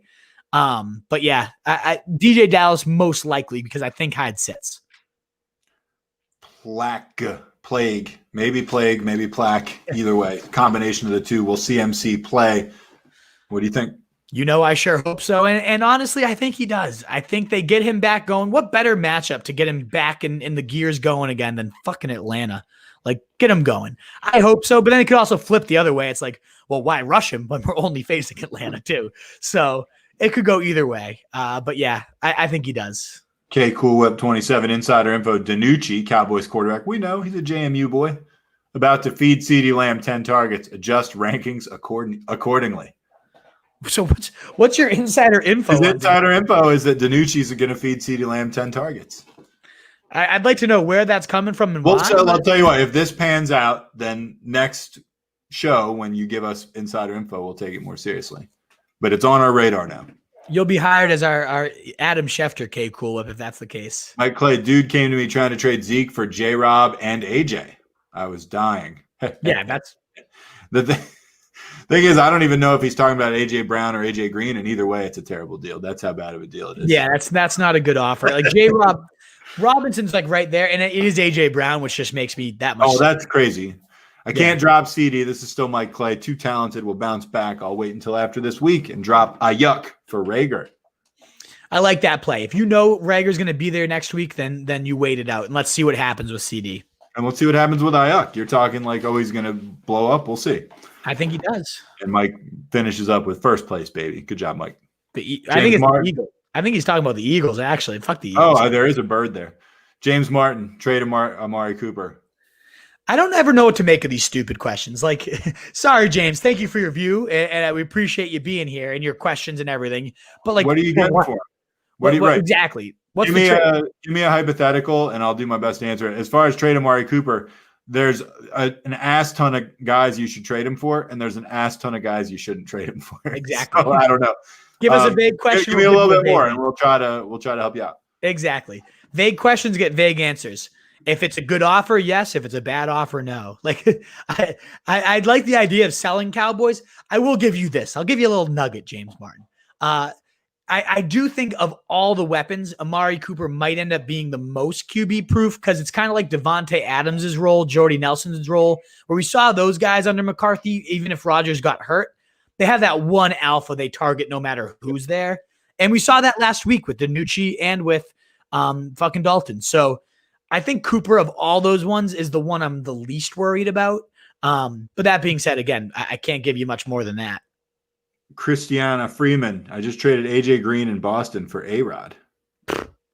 Austin Scott. I mean, that's a Rodgers. Like Aaron Rodgers. Jeez. Well done. Okay. Fleeced him. Good work. Especially imagine if Will Fuller goes there. Holy hell. You're already getting a top 3 quarterback. You might just get the number 1 quarterback after that. Yeah, good work. Blue Crew, half point PPR, pick 1. Melvin Gordon, Cup, Rashard Higgins, Hollywood Brown. I like Mogo. I like Melgo. Really? Okay, I wouldn't have said that. That's a little bit dependent on does Philip Lindsay play. And if he does, then it might change. Then it would be Cooper Cup, in my opinion. If maybe Hollywood Brown. Mine's between Cup and Brown, and I think I would probably lean Cup. Yeah. But if Lindsay sits, he had a concussion last week, and I don't think he's going to be out there. I like the running back with the sure touches and he's a end zone maven even still on this bad team. So yeah. Christian Freeman, I got A-Rod for Boston and AJ Green. You got A-Rod. Yeah, we got you.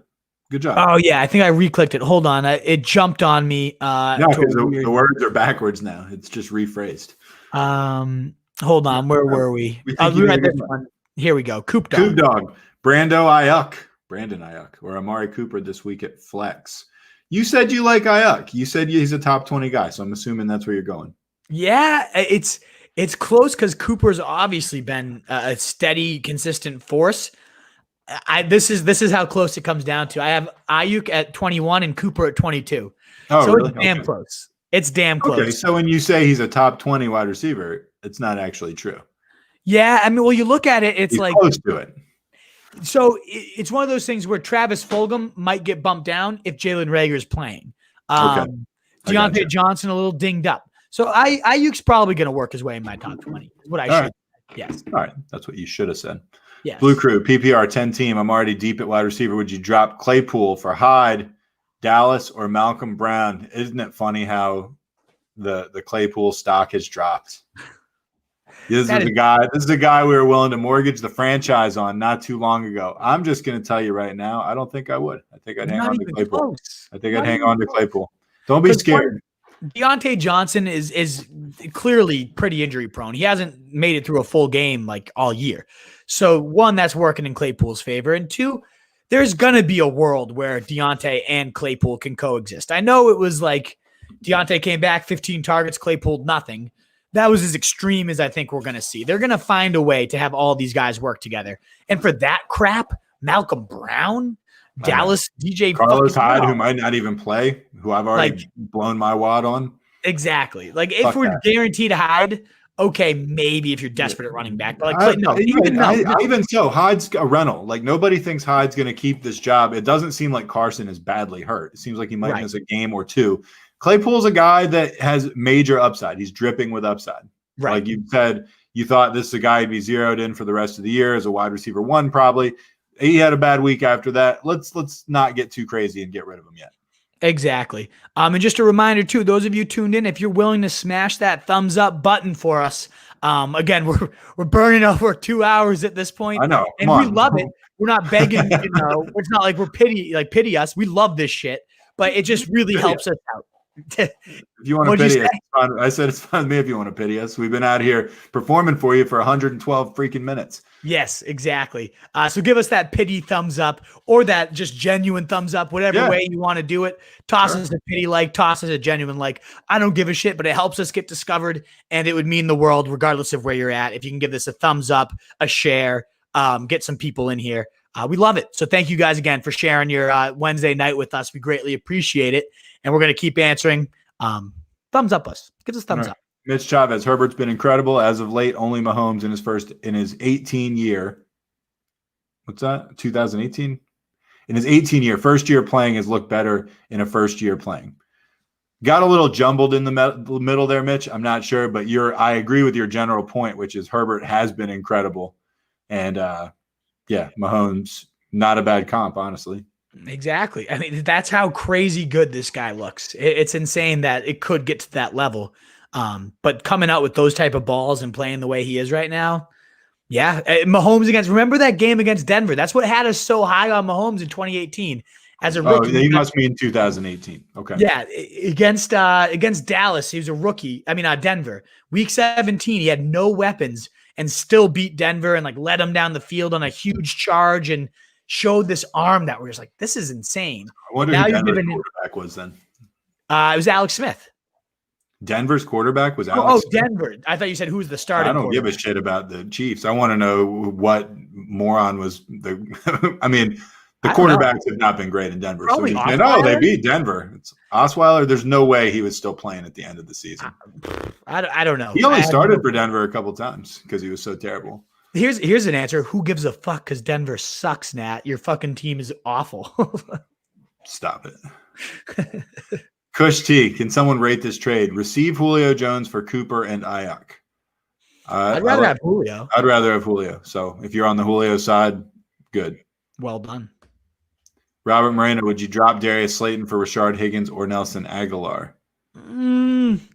It's one of those things. If you only need a 1 week stream, I kind of like both the other guys. Slayton was my low of the week, but in general, I think Slayton brings a little more long-term value.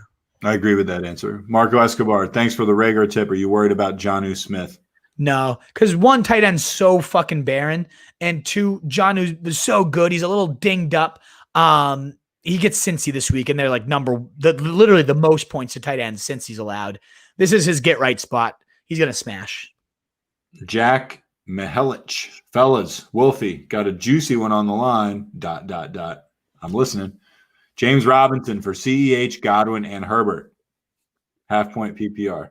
I would way rather have the CEH, Godwin, and Herbert side. Oh yeah. Like if you're on that side, like pull that trigger, dude.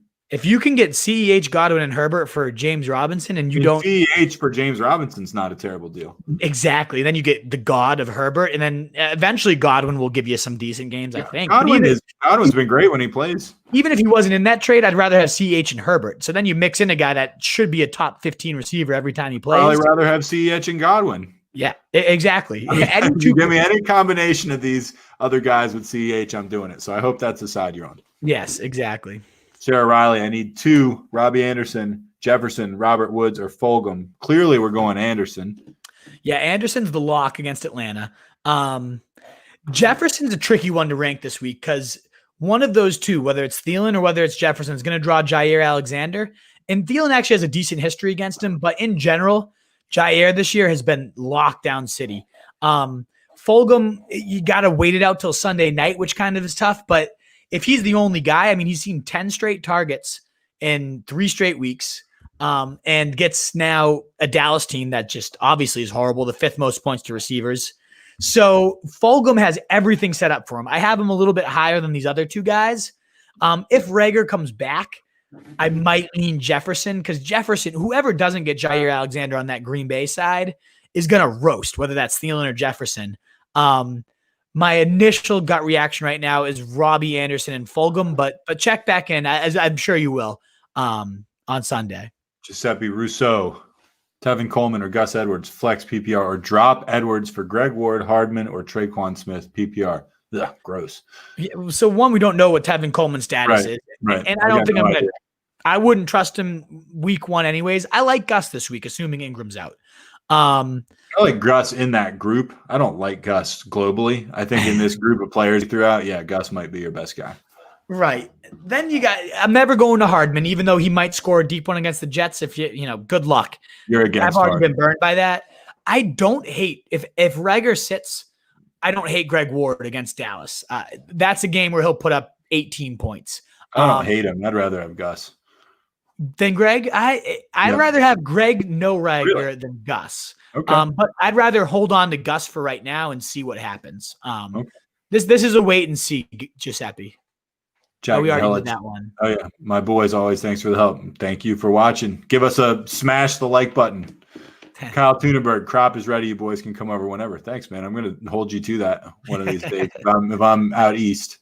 Vision Assault. I'm so screwed for my RB position. I picked up Hasty and I traded for James Conner. I just don't know if I should start. Is it Perrine or Perrine or Perrine? I think it's Michael Perrine, but I'm not positive. Okay, fine. Well, I've pronounced it like 4 different ways, but you know who I'm talking about. What do you think? I mean, this doesn't sound that bad. James Conner is a solid top RB1. 13, top 12 running back. Yeah, I have Hasty top 25 right now, assuming that Coleman doesn't play. And then Perrine, if Coleman gets picked up, is a fine running back 2 plug-in for bye weeks and shit. So, Vision, you're fine. Don't freak out. You're good. You're good. This is better than what a lot of people probably have. Yeah, I agree. Chris, Jason, you guys are my weekly lifesavers. Help. Pick a gross running back for me to stream in a must-win. Hasty, DJ, Gus Bus, Josh Kelly. I think I know who the Wolf's going with. He's been sucking him off all episode. He's tasty and he's hasty. Yeah, I gotta go, Jamichael. If Carlos Hyde is ruled out, which is what I expect, it's going to get a lot closer between him and DJ Dallas.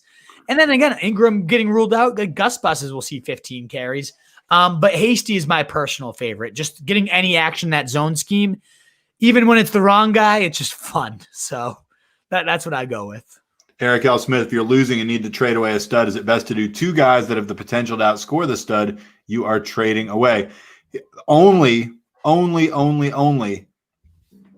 if it's more than you're. It's like a lot of times people are like, okay, we got two guys, they're scoring 15 a game, and I'm trading a guy that gives 22 a game or something. So you're like, oh, well, that's 30, 22. Yeah, but you're replacing guys that are scoring a certain amount of points as it is. So as long as you're taking that into account, whichever thing benefits you more, I mean, it's boring, I know, but do the math and figure out which one is benefiting you more points wise. Don't just say like, oh, this is 30 and here's 20. It's that's a better offer. It isn't always.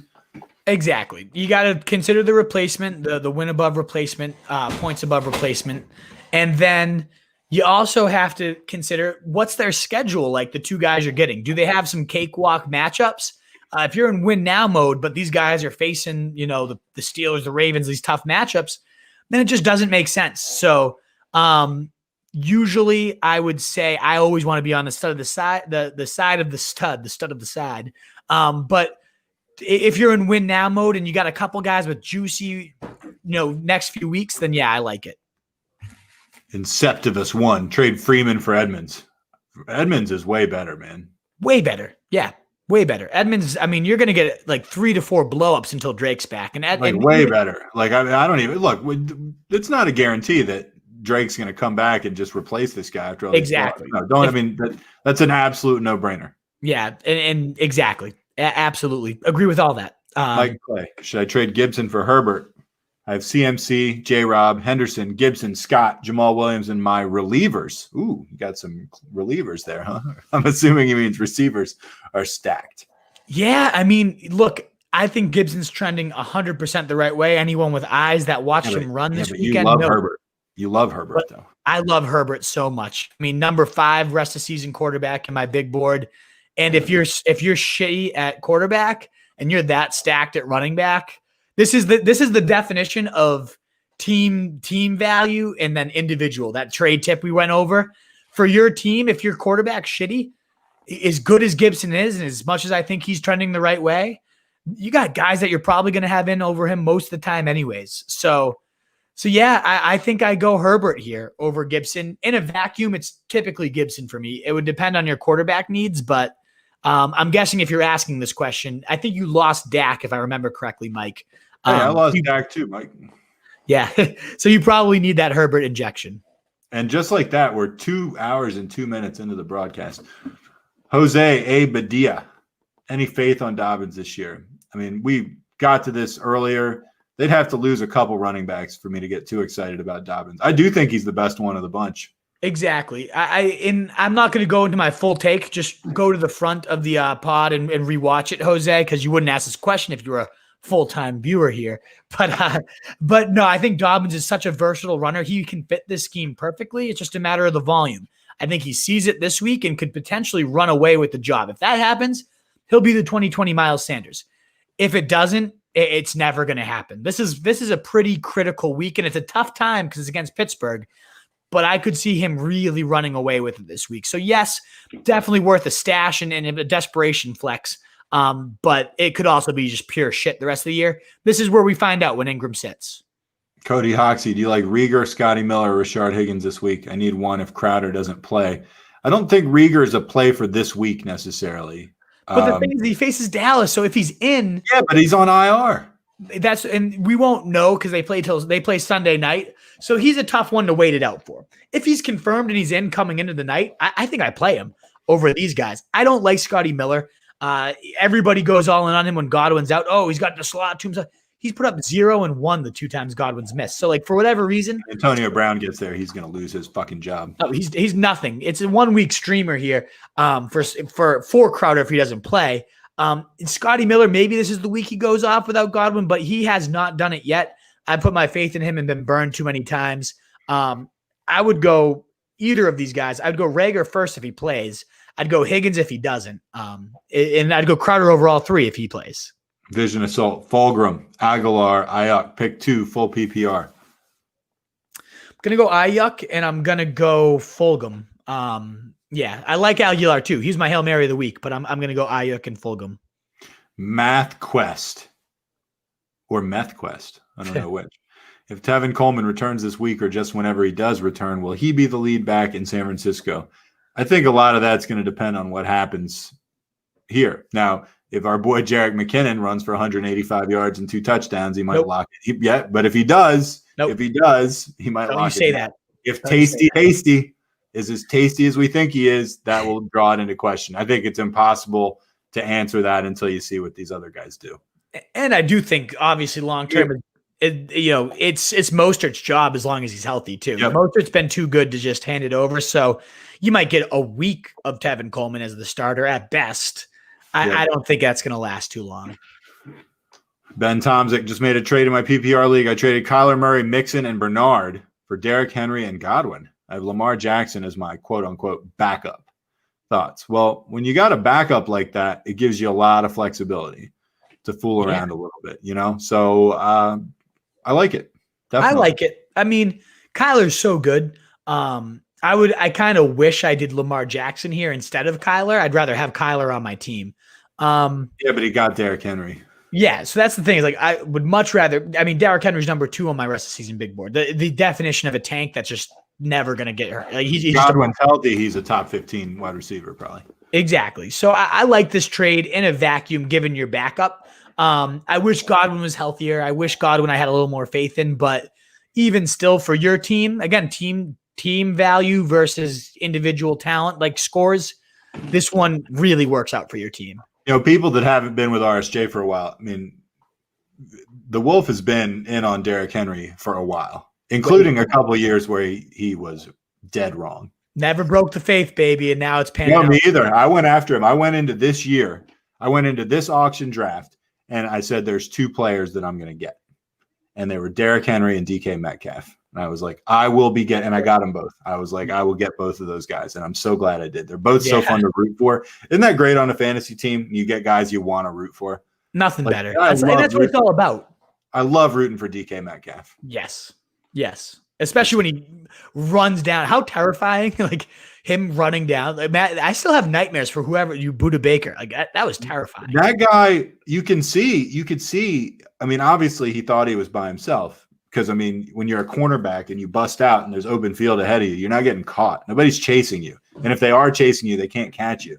You could see he got to about the 25 and he looked up and he saw the Jumbotron. He's like, oh, shit. Right. And he was like, holy shit. And then he kind of turned around and was like, what the fuck? And got chased down. Where did you come from? Right. Yeah. I mean, what a hustle play. And so it's 2 parts of it. There's just the amazing physical ability. Just unparalleled, pretty much. And just the fact that he gave a fuck enough to run 100 yards after the guy. Most people wouldn't. Right. Loved everything about it. All right, for the DK Metcalf tangent. Giuseppe Russo, thoughts on Alan Lazard coming back? Good stash? I kind of think so. Absolutely. I mean, again, they're rumored to be buyers at the trade deadline for receivers, so this could change in a hurry. But if not, he was definitely the clear-cut number 2 for Rodgers. And we've seen in his absence, nobody has stepped up at wide receiver. So, yes, absolutely a good stash. Meth Quest. Matt Ryan or Justin Herbert, standard scoring, non-PPR. First of all, fuck standard scoring. It doesn't matter for quarterbacks, but I mean, why'd you have to tell us that? Screw you. Automatically made us lose a little respect. Justin Herbert, definitely. It's Herbert. Yeah. If you paid attention to the broadcast, Herbert's my 3rd quarterback ranked. Matt Ryan's not that high. It's definitely Herbert. It's definitely Meth Quest. And it's Meth. Will Massey, on DraftKings Sportsbook, you can bet the over-under on DK point totals. All right. I'm going to pass that on. I know this guy. I can text him. I'm going to let him know if he's not still watching. Mike Clay does the projections. Love it, Mike. From Mike Clay himself. Right. Mike K also says, Ayuk in a smash spot against Seattle this week, even if you only stream 1 week. I scooped him up for the matchup. About it. You're both making me wish I had done that too. You can put anyone on an IR that is ruled out. Is that true? I'm going to check it out, Mike. Yeah, look into it for sure. Thank you for the tip.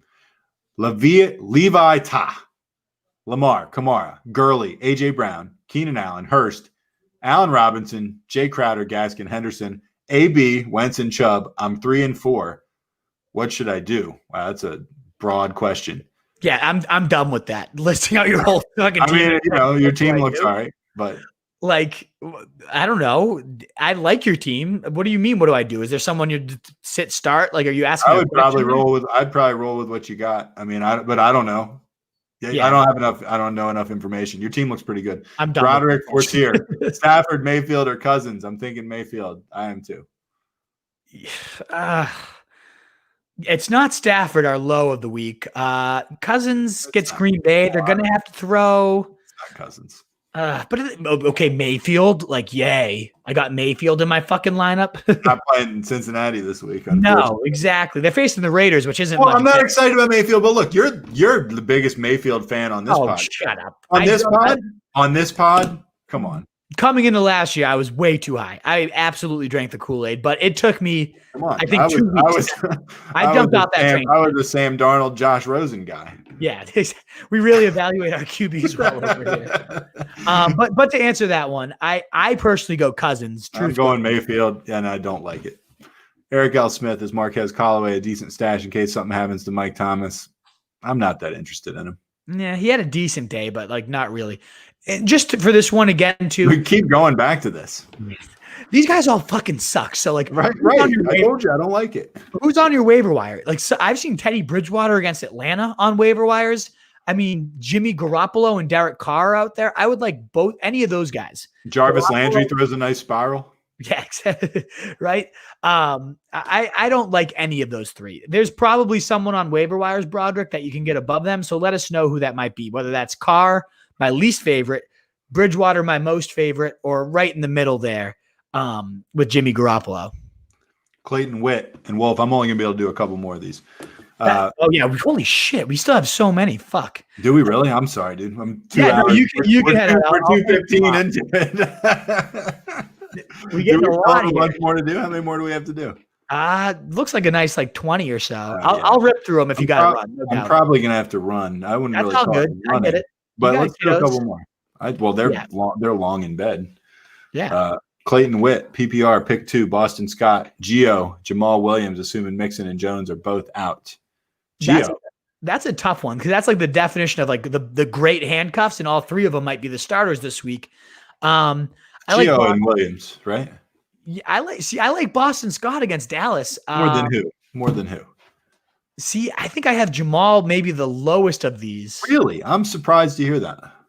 I know, but the matchups are so juicy for both Gio and Boston Scott, who both do great things when they're the starters. So assuming all the starters are out, I would go Boston and Gio actually here. I have them actually 10, 11, 12. I literally like they're neck and neck, the handcuffs right now. So right. Yeah. Broderick Forcier, drop Moss or Kelly for Jamal Williams or Marquise Brown? I hope not. I would definitely not. Malcolm Brown? Malcolm Brown? Yeah, maybe Malcolm Brown. I want Jamal Williams over any of these guys. Me too. And then my next option would probably be Zach Moss. Christiana Freeman. I got it. Yeah, we know. You did a good job. Nice job. Eric L. Smith, thoughts of Harrison Bryant, rookie tight end for the Browns. He was tight end of the year in college. Believe enough talent to overtake Njoku or Hooper? I think overtake Njoku, yes. He already did. He was the starter last week. Remember when we thought Njoku was going to be good? Oh, yeah. Over Hooper would be kind of bold because Hooper was the starter and he was doing pretty decent with it. But I do think he could carve himself out that like tight end 2 role and be a decent touchdown bet every week. There's just not a lot of volume in that offense. But for what it's worth, I think the guy's very legit. And I would definitely be starting him this week for sure. Omar Foster, yo, fellas, how's it hanging? Am I crazy to sit Lamar versus the Steelers for Wentz against the Cowgirls? No, you're not. No. I wonder who I have higher, honestly, in the rankings here. It's not crazy. I don't care what your rankings are. It's not nuts. Nope. I have Carson Wentz 6 and Lamar 8. So, yeah, there you go. Swaggy. I traded Devontae Adams for James Robinson, CD, and Hollywood. Thoughts? I like your end better. I mean, CD's worthless. Yeah, so it's like James Robinson and Hollywood for Devontae. I'd rather have Devontae personally. Yeah, I would. I mean, you like might I said, I'm always on the side of the stud. Like unless it's a crazy. Yeah, but he's a stud. That's like, how many games has Devontae played? when he's played, he's scoring 30 a game. I mean, yeah, but like, has he played like half the games maybe? Yeah, he's missed like 3, but he's going to play. I mean, all right. Well, then half the games he's scored 0. Okay, but it doesn't matter at this point. Like, it's a matter of what happens forward. And I know. I guess I'm worried about. I'm a little gun shy with Devontae. I'm not at all. If I can get Devontae Adams, for that package, I'd rather have Devontae Adams, Swaggy. If you're very desperate, I mean, you're probably right because CeeDee Lamb is like nothing. Right. Exactly. And Robinson's been great. I think he's the number 2 running back in fantasy right now. I still do love Hollywood. And I do. And I've always do. I've always loved Hollywood. So it's not like you got like fleeced, but you got good players. I prefer Adams. Robert Moreno, if Lindsey plays, so I start him or Joshua Kelly. I'm hurting this week for running back too. Yeah. Sounds like it. Yeah. You are really hurting. I mean, who's your other options? If it's between those two, I'd rather have, I guess, Kelly, but I don't want either. That's pretty bad. Omar Foster also, should I sit Big Ben for Jimmy G? A lot of QB questions this week. I'm wondering the same thing, Omar. I have Big Ben, and I'm wondering the same exact thing. They're neck and neck in the rankings, back to back. I kind of like Jimmy G, but that's a much bigger risk too. It depends on your kind of situation there, what you need. Ethan Pugh, cut Bell for Bernard for this week's flex, or hold on to Bell and see what happens. He's currently on my bench. I think you hold and see what happens, and if we know Mixon's out, then you play Bernard in the flex, but. Otherwise, if I'm stashing someone long-term, Bell has more intrigue for me. Jeremy Anderson, Jonathan Taylor, Amari Cooper, half-point PPR. Also, Robert Tonyan or Hayden Hurst. I go Taylor and I go Tonyan. Me too. All right, truth. I might cut this off too. I mean, they keep coming in. You guys got to get here earlier. I'm not stopping until you stop, but if you stop, I'm stopping with you. All right, let's see how many rapid fires we can get through. Oscar, would you trade James Watt Robinson for Julio or Ridley? Who would be a better wide receiver rest of the season? For Ridley, yes. Yeah, I would for Ridley. Sleepy Refresh. I give Russell Wilson and Antonio Brown. I got Dalvin Cook and DJ Chark. Love it. Yeah, Dalvin Cook. Seriously, man, good for you. Yeah, I mean, AJ Brown, best case scenario, then maybe. Antonio Brown hasn't. No, that's Antonio Brown. That's not AJ Brown. Antonio Brown. Yeah. I mean, he hasn't played yet. And it depends on lottery ticket. He's a great lottery ticket. It does depend who's your backup behind Russell a little bit, but yeah, in a nutshell, Dalvin Cook all day. Matt Daly, I need a wide receiver too and a flex full PPR. Cooper Kupp, Juju, Fulgham, and Henderson. I go Fulgham for sure. And who does they get? Miami Henderson. So I go Fulgham Henderson myself. Henderson. Okay. Christiana Freeman, what do you think of Kupp's rest of the season outlook? Also, if need be, which quarterback would you cut, Big Ben or Goff? I'd cut Goff, even though I like him better this week. I'd cut Goff. And Kupp rest of the season, I own Woods, and I don't love either of those receivers. It's inconsistent. It's not the pass happy like Rams of the old. I'm not that into him. Big Ben's got a big cabinet of weapons too. Yeah. Swaggy, is Tyler Boyd underrated? Yeah, I love Tyler Boyd. I don't think he gets any love for being one of the top, I'd say 15 to 20 guys in the league. Yeah, I think he's great. Eric L. Smith, Cowboys' only hope is if Ben DiNucci turns into Kurt Warner, LOL, agree, and they'll still suck. LOL is right there. Jesse Torres, who do you think will lead the 49ers backfield? I have McKinnon. We don't think that. Tuning in. Fingers Watch crossed. the replay, Jesse. Good sir. Fingers crossed. Omar F. Okay, last QB question. Tannehill or Wentz? Thanks, guys. I'll hang up and listen. This week, probably Wentz. But I would say overall, Tannehill. It's Cincy, which is a bad. Oh, really? I didn't know that. Okay, well, Tannehill is my quarterback, so I'm glad to hear you say that. Right. Tannehill all day this week. He's my number 4 right behind Herbert. Jesse Torres, I need to try to trade for running back. Who should I trade away, Josh Allen or Justin Herbert? Probably Allen, definitely, but not if you want anything good. Yeah. BS, I have both Hunter Henry and Keenan Allen. Yeah, you keep Herbert. You stack it with Keenan Allen. I don't really care about Hunter Henry, but yeah, you keep Herbert.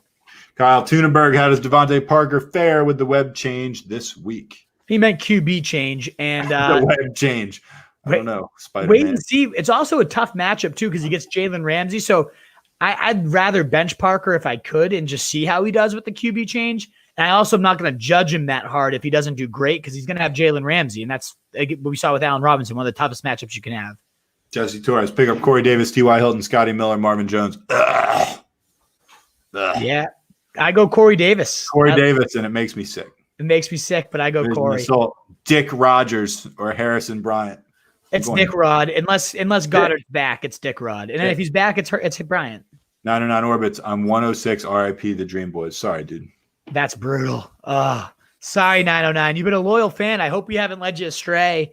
Maybe you just fucked up your draft. I don't know, but you're our boy. I hope you still tune in and join in for some fantasy banner because we love you, 909 Orbits, and I'm sorry to hear that. Mikey, Gronk Jr. Thank you. Cool. What's up? All righty. That wraps it up, Wolfpack. We're cutting it there. Thank you so much for tuning in and burning 2 hours with us on your Wednesday. We love it. It's the best. You guys are great. You can find all our content at rotostreetjournal.com. We breed and feed fantasy wolves, the Fantasy Fullback Dive. We pave your path to 2020 titles. Me personally, I'm at RotoStreet Wolf. He is RotoStreet Truth on Twitter. You'll get like a tweet a week or so out of him, but it's usually a pretty damn good one. Maybe, yeah. Yeah, you're generous there.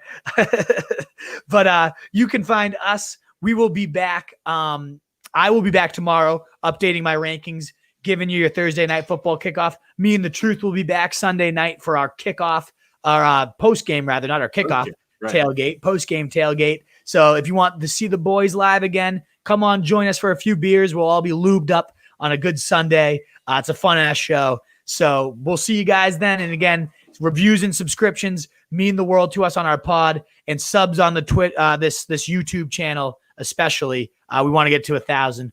But thank you so much again. I am the Wolf. I'm the Truth. Later, guys. See you.